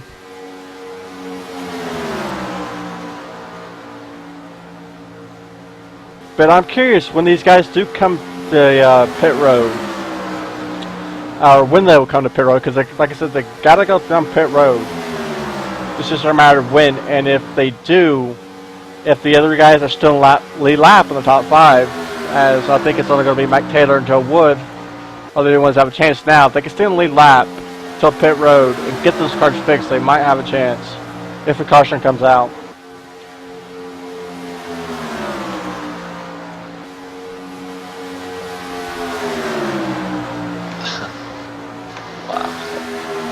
What? Oh, no, I'm done. I was just looking at the list and I was like, wow, we literally went through about 10 cars. Oh. Yeah, wow. I just now like started looking down the list and I was like, that's crazy. We only have what, about 6, 7 cars left?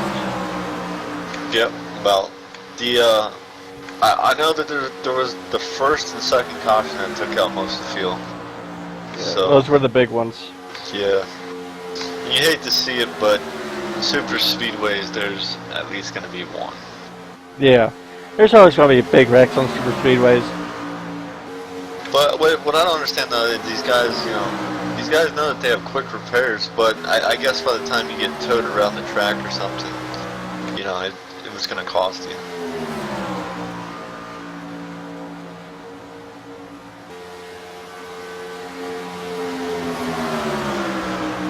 As next time around, we'll hit the 60 mark of the race, so we have 40 laps to go.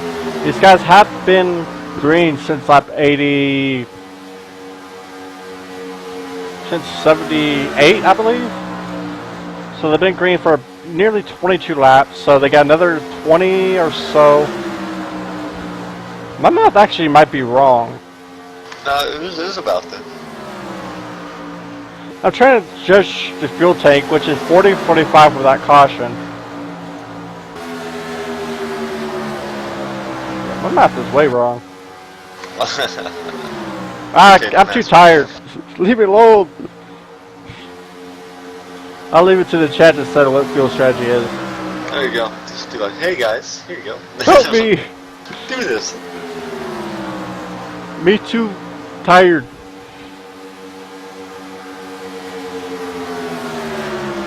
Now that I look at it, the SX3 team is completely out. Tough break for all of those guys. I'm actually going to slowly go through the field here to see where everybody is.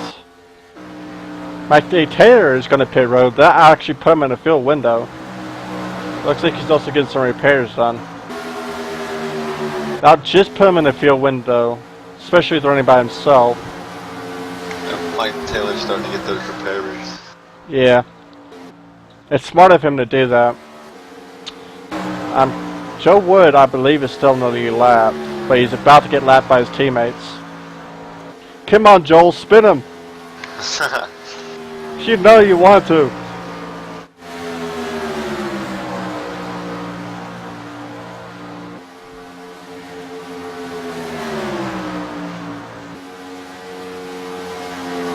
Can you imagine we've been going at this for 2.5 hours, Brandon? Well, it was fun at the beginning of the race. Now there's only 2 cars. No offense, guys, but they and Joel's already 1 lap down. So. Spin him, Joel. I know one of the old schools can hear me. Tell Joel to spin the front too. I'll buy him a car. There you go. They're gonna split him again. This should be interesting. Come on, Joel. I'll get you a car. Ah, Joel.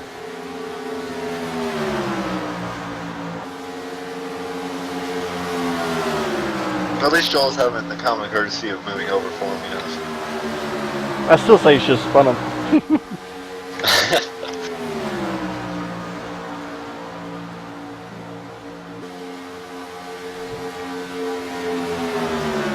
As we got about 37 laps to go. It's still a 2-man show, Everett D. Lane and Sean Dewar. And I do apologize for not talking about much, but there's really nothing we can't talk about. They're seeing the same thing we do. There's nothing else I can really show you guys. Yep. I could show you Travis dancing, but no one wants to see that.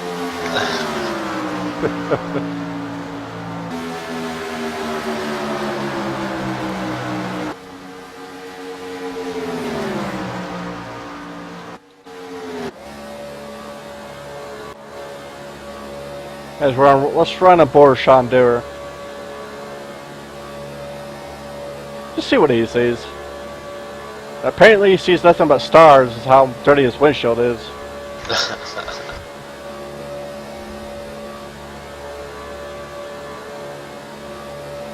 They're coming up with Travis Brown. Come on, Travis. I know you want to. Spin up. Spin up.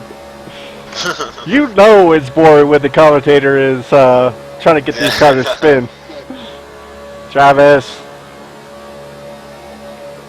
Travis just holds his line. I mean, it's like, you're going to go around me. Yeah, you're going to round me or we're all going. Yeah. You can't have your line.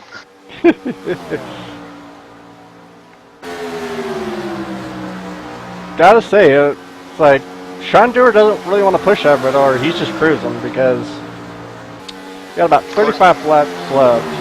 You don't want to push him any farther in front. You just can try to get a run and go on. About 35 laps left.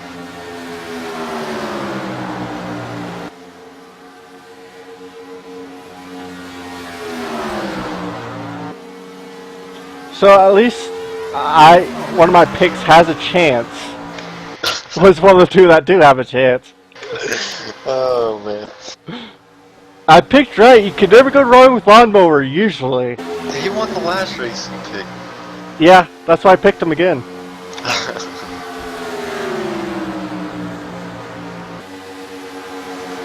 So, did you find out who won the Alabama game? Nope.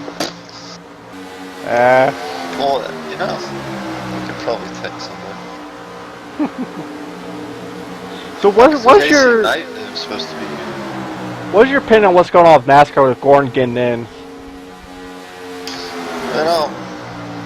I don't know, to be completely honest with you, because all I do is hear about it. But you know, and this might sound weird to everybody, but I don't like to watch NASCAR.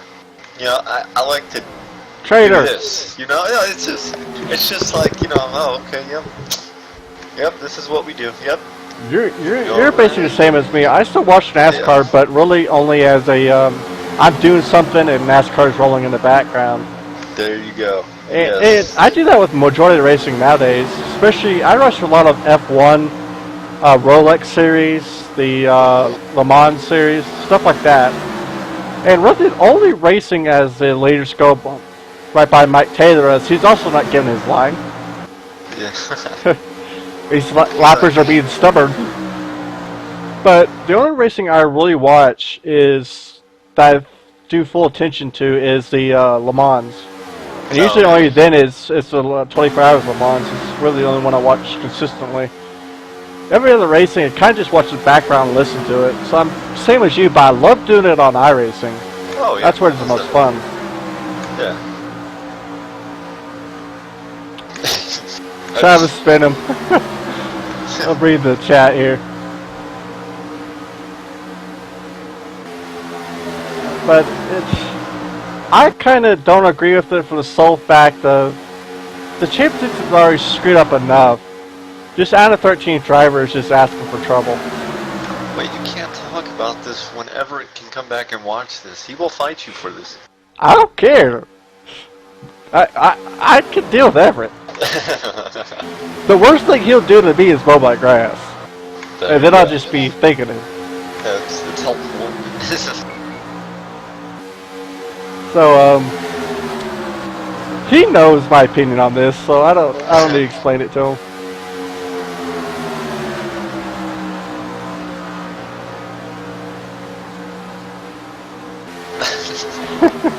Everett. I can just imagine Everett come by door. It's like, I'm ticked off. Like, you said Gordon sucks. I didn't say Gordon sucks. You said Gordon sucks. Comes at me with a lawnmower, a weed eater. And look who joins the chat now. Ah. Well, look that I didn't pick you. Look at one of my picks is actually can have a chance to win, Travis. I was actually thinking you're going to make me eat my words when you're leading for most of the race too. A lot of the race.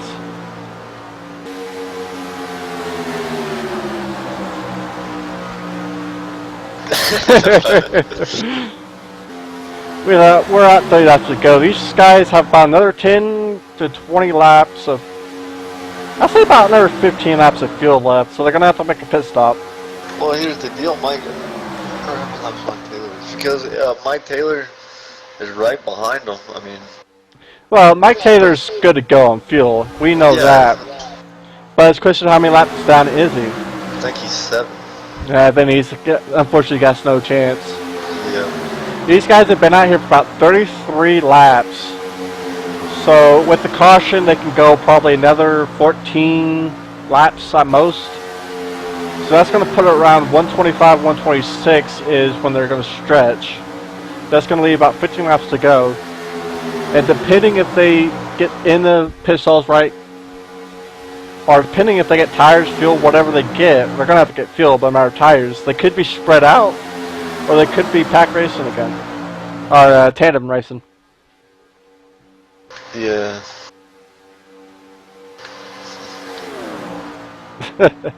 Apparently Kevin Bonner is the drafting king. Yeah, I saw that. I may have to, I think I'm the drafting king, just ask Travis. No, you're King Tornado. That's... Yeah, I am. Well, it's the truth. I am the king of tornadoes. I hear that. 2 of the worst tornadoes in history couldn't kill me. He's the wrecking king. Then again, it's probably the sad part about it. If I do die for a tornado, it's probably going to be like an F0, F1. Just in this fight, you survive the fastest wind speeds and one of the most destructive tornadoes in history. Here, die by an F1. Like, why?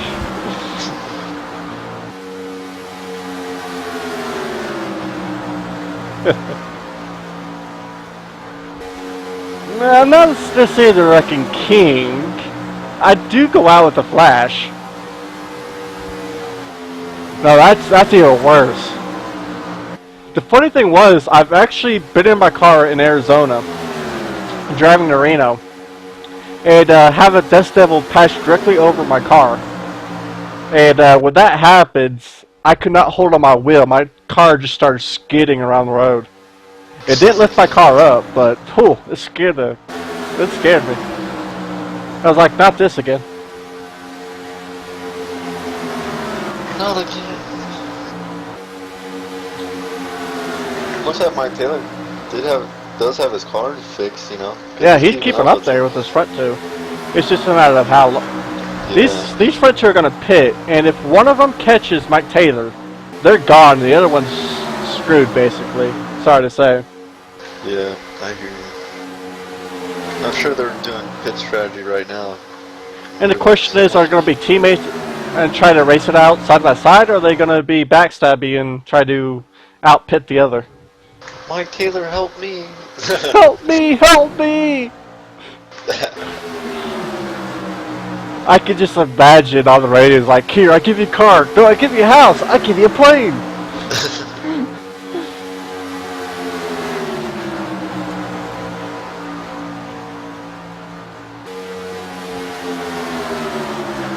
Come on, Travis, a car during a thunderstorm?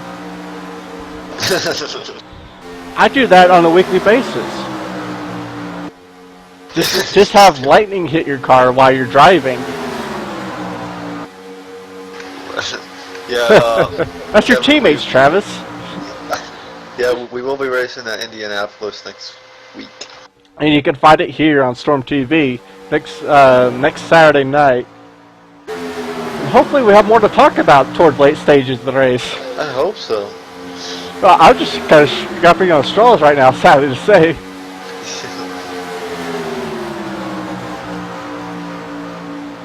Watch them wreck each other.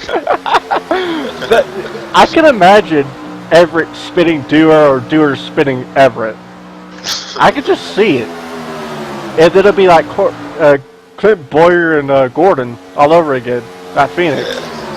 And the funny thing was, I think it'll be Everett as Clint Boyer running after Dewar. I can just see that. Yeah, the Gen 6 is at Indianapolis. And then we race 100 laps there. So. 100 laps at Indy. Are you going to do fixed set? Yeah, this whole season's fixed set up. So. That would definitely interesting, because in my experience of Indy, it's turn 1 to get into is a pain in the butt, and turn 4 exiting is a pain in the butt, especially with a fixed. It's gonna be miserable. I can't wait until the first practice session then. Yeah. Just to see how everybody reacts. I might have to join you on that one. Yeah. Well, For some reason my frame rate is having issues.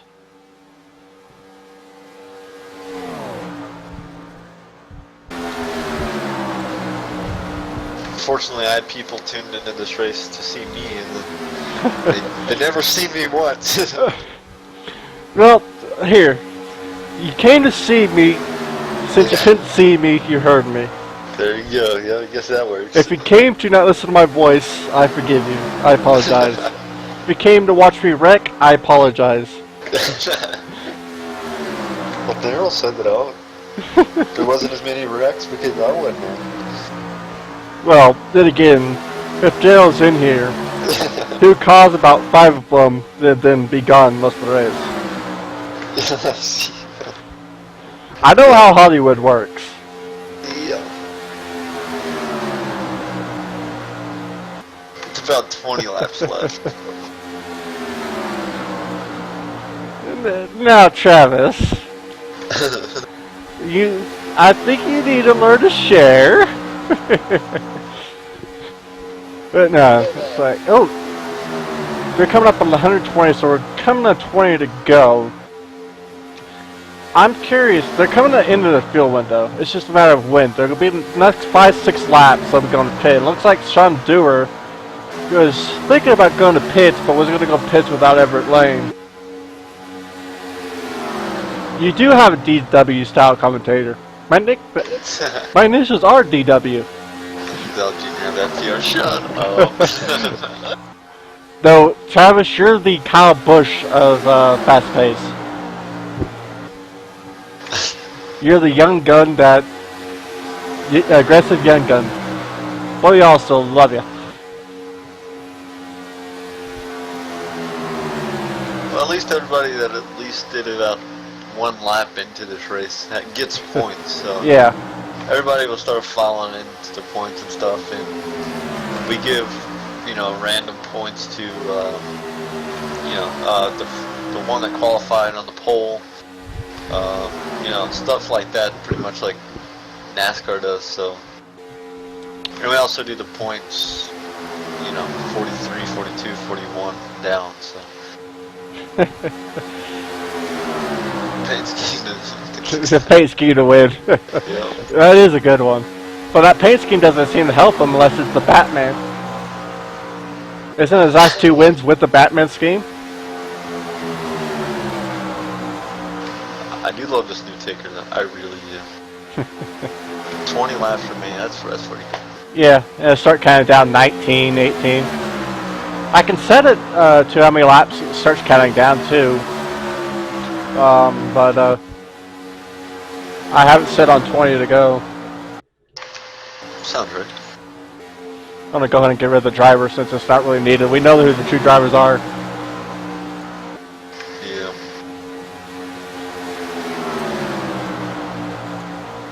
Watch, they're gonna finish the end with the single take gas look, and we're both gonna look like idiots. Yep, watch them finish it.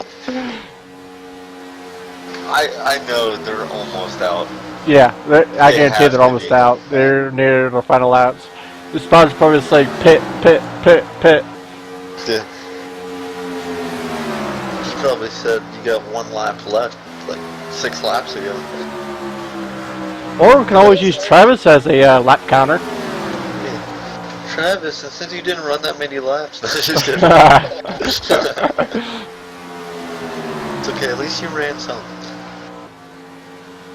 At least you passed the century mark. Did you pass the century mark?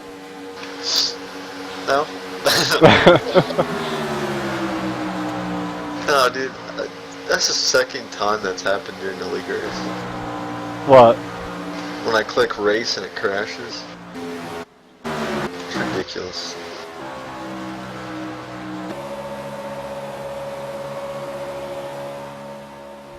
iRacing's like, it's not our fault. Oh, yeah, dude. Yeah, it is. I've been having problems with crashes too.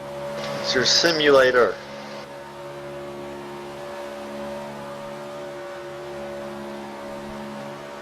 So we're going some wired camera angles off the track. Alright, let's have some fun. Speaking of flame jobs, I think Everett's trying to do everything he can to be like Gordon. Look at that flame job. I see that, yeah. Well, at least it's not a rainbow, okay? That's At least he doesn't have that mole of a mustache. Or does he?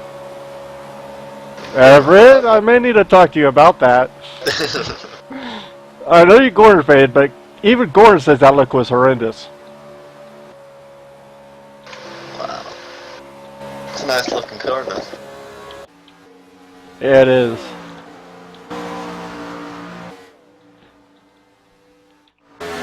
Look, this car's all beat up.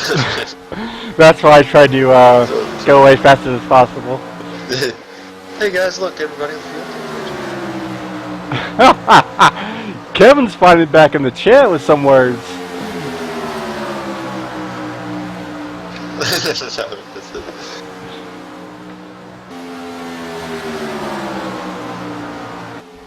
Anytime now, they should be going out pit road. Anytime. They have to. They, yeah.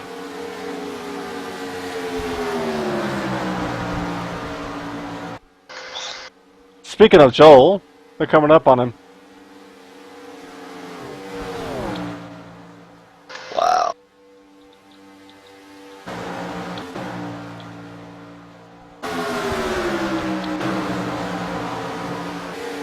Spin him, Joel. Take your anger out on Gordon. I need a rival, so I choose Everett. Now, that's probably not Don't the do best that. idea, because he Yeah, sends don't. all his rivals into the grass. And he has different teammates too, don't he? Speaking of pit road, there's Everett going to pit road, and Joel Wood's about to follow. Yeah, one thing you'll start seeing to change without these races are race control. There's gonna be one guy watching the race at all times now. So, you know, just for incidents that happen and stuff, and kind of cool down situations if they do happen. So. We all know, yeah, that is true, Travis. Everett is his own rival. He sends himself into the grass. As a gas and go for Everett. And I believe that was Joe Wood that went into pit road. So Sean Dewar is actually going to pit road right now. Oh, so a backstabby already in play. And it looks like he's going to have a teammate. Which I believe that is Gary. Yes, it is Gary. So we'll see what Sean Dewar does in his pit stall. And then after a lap, we'll see how this all lines up in the grand scheme of things.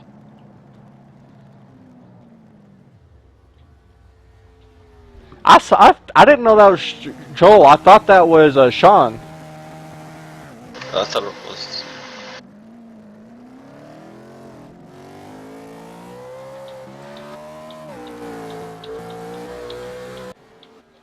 So slight mix-up for me, as I'm going to try to find. There's Everett. He should be coming up on Joel or Sean. I'm actually curious how this will play out. I wasn't expecting this backstabby from old school. I'm beginning to like it.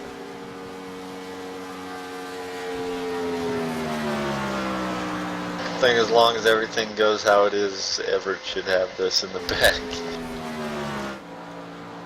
Well, as we're getting the time difference here, it's 2.2 seconds timeage.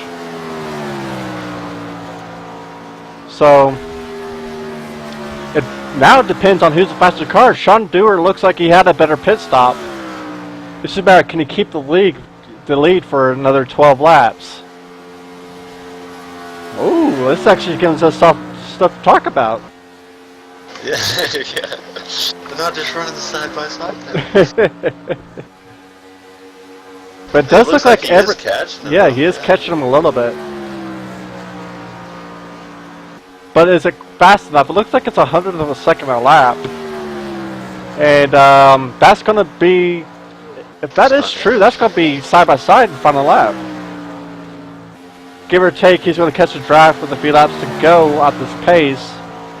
We're going to have a side by side if Joel can't find some speed. I mean, not Joel, but Sean. Sean. They're all the same old school guys. There you go. Sean, Joel, they're all the same.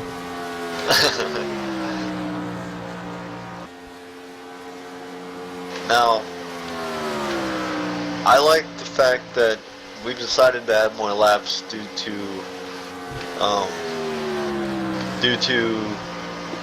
the street stocks and the late models with the shorter lap counts. But we're wondering, what do you guys think about having these longer races?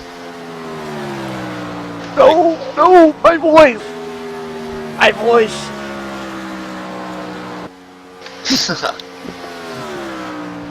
It's up to you guys. I don't mind doing it. Wow, I'm looking at the timing here. We're nearly 3 minutes to 3 hours. Yeah, we ran this server for 4 hours, so. Will you finish?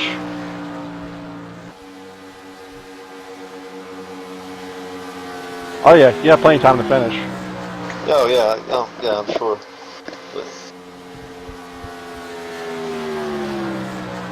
With 10 laps to go, Everett is catching fast on Sean. We will have side by side. Everett is probably going to catch him next 4 to 5 laps, as it's looking like. yeah, this is gonna get interesting. It is.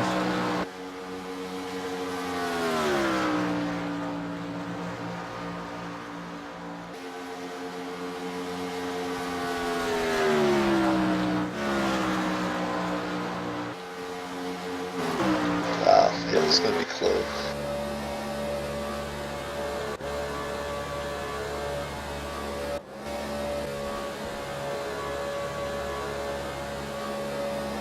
Well, my question is, why does it say 3+? Isn't it like supposed to be like -3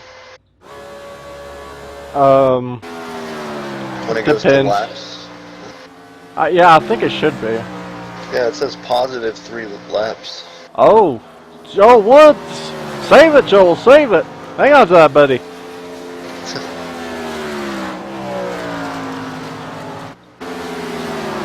As, look who caught him.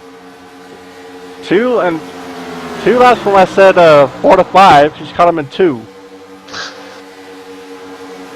Come on, Everett, come on, Lawnmower. I had you picked. It's gonna be a good race. Yeah, it is. We're on the outside. Side by side, Everett, you land on the high side, Sean Dewar and low side. The question is, does he have enough speed to do the outside? Can he make enough run? He got able to do it too soon, where she gives Sean Dewar a chance to do crossover or get a run on him. So he officially passed the 3-hour mark. 3 hours. Come on, Lawnmower. Now let's do some bets here. Do you think Sean or Everett would spin each other out to win? I don't know. I don't know. Side by side, that is awesome. Should I send a message saying Gordon sucks to Everett and have it basically look like Sean sent it? There you go. Oh, email from Sean. Say Everett's losing some speed. I would have laughed them all. Everett's thinking about it. Watch him. He's thinking about it.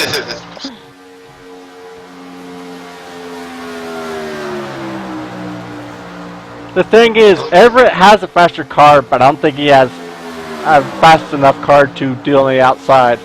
Yeah. Might just want to tuck underneath him and then try to get a run off him on the front of the back strip.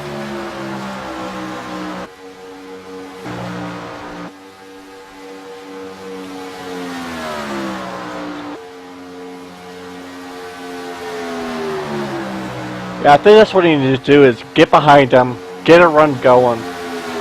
And with 2 to 3 laps left, oh, we can't pass under the yellow line. Oh, Everett spins up, Lawnmower has come back to StormTv. Both in the ground, Sean Dewar, Everett delayed. Are we going to have a caution? Sean Dewar hard on the wall. Oh, nearly flips it. Caution is out. Wow. And that's the race. No, we'll have a 1 lap shootout. Oh, 1 lap, yeah, my bad. The question is, Sean needs to get that thing repaired or get something. Wow. I bet there's some words going through there. Wow. He was fixing to pass under yellow and he cannot do it, even got black flagged. Let's take a ride. Lawnmower has proved his worth. He did ride that grass like a lawnmower. Yeah, he did try to He go got some underneath air the line. too. Right He into was the trying bus to stop. force. Yep. Come on. Yeah. Ooh. I knew it was going to happen. I knew someone's going to spin somebody. But what, Travis? You're too young to know that phrase.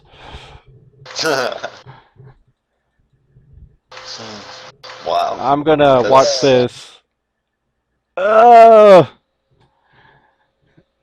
I want to say Sean from coming down, but Everett really shouldn't have been there. yeah. I'll say that's racing, just hard racing. Well, they're not supposed to be under the line though, No. and he looked like he was trying to force his way under the line to make Sean go up, and clearly just didn't work out that way. And then as they're both mowing the grass, as I was yelling about excitedly, Sean just hits the wall, gets loose, hits the wall again, and nearly flips it twice. So it's going to be costly. Looks like he might have to get some help with Joe Wood. Help him to the pits. I think his engine is gone. I think Everett wins this.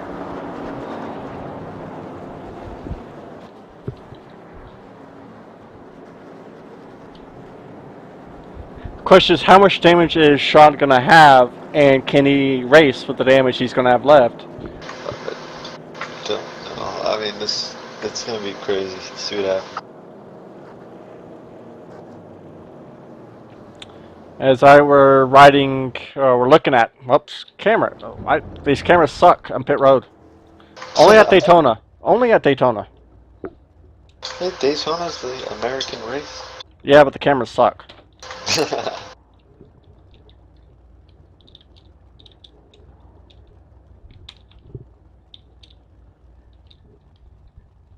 I wonder, like, yeah, there's Everett slowly trolling Sean.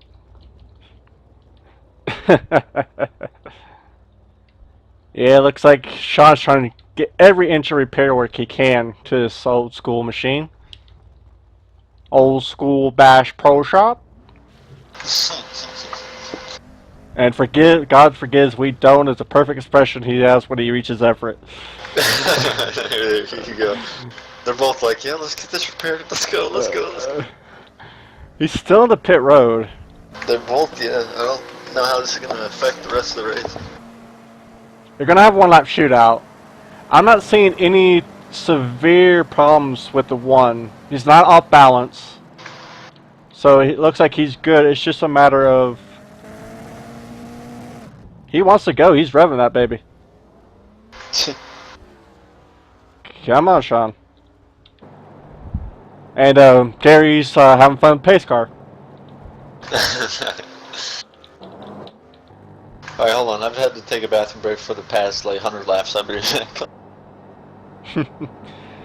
Gary, quit violating the pace car. It's a Ford. You don't know where it's been.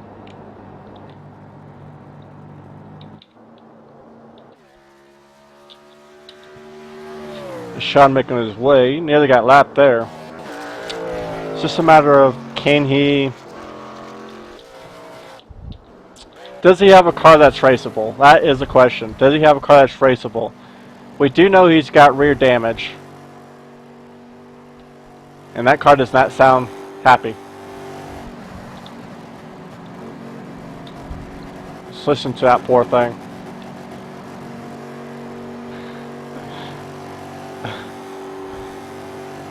That sounds like a rice burner. Does it not? It shouldn't be the race.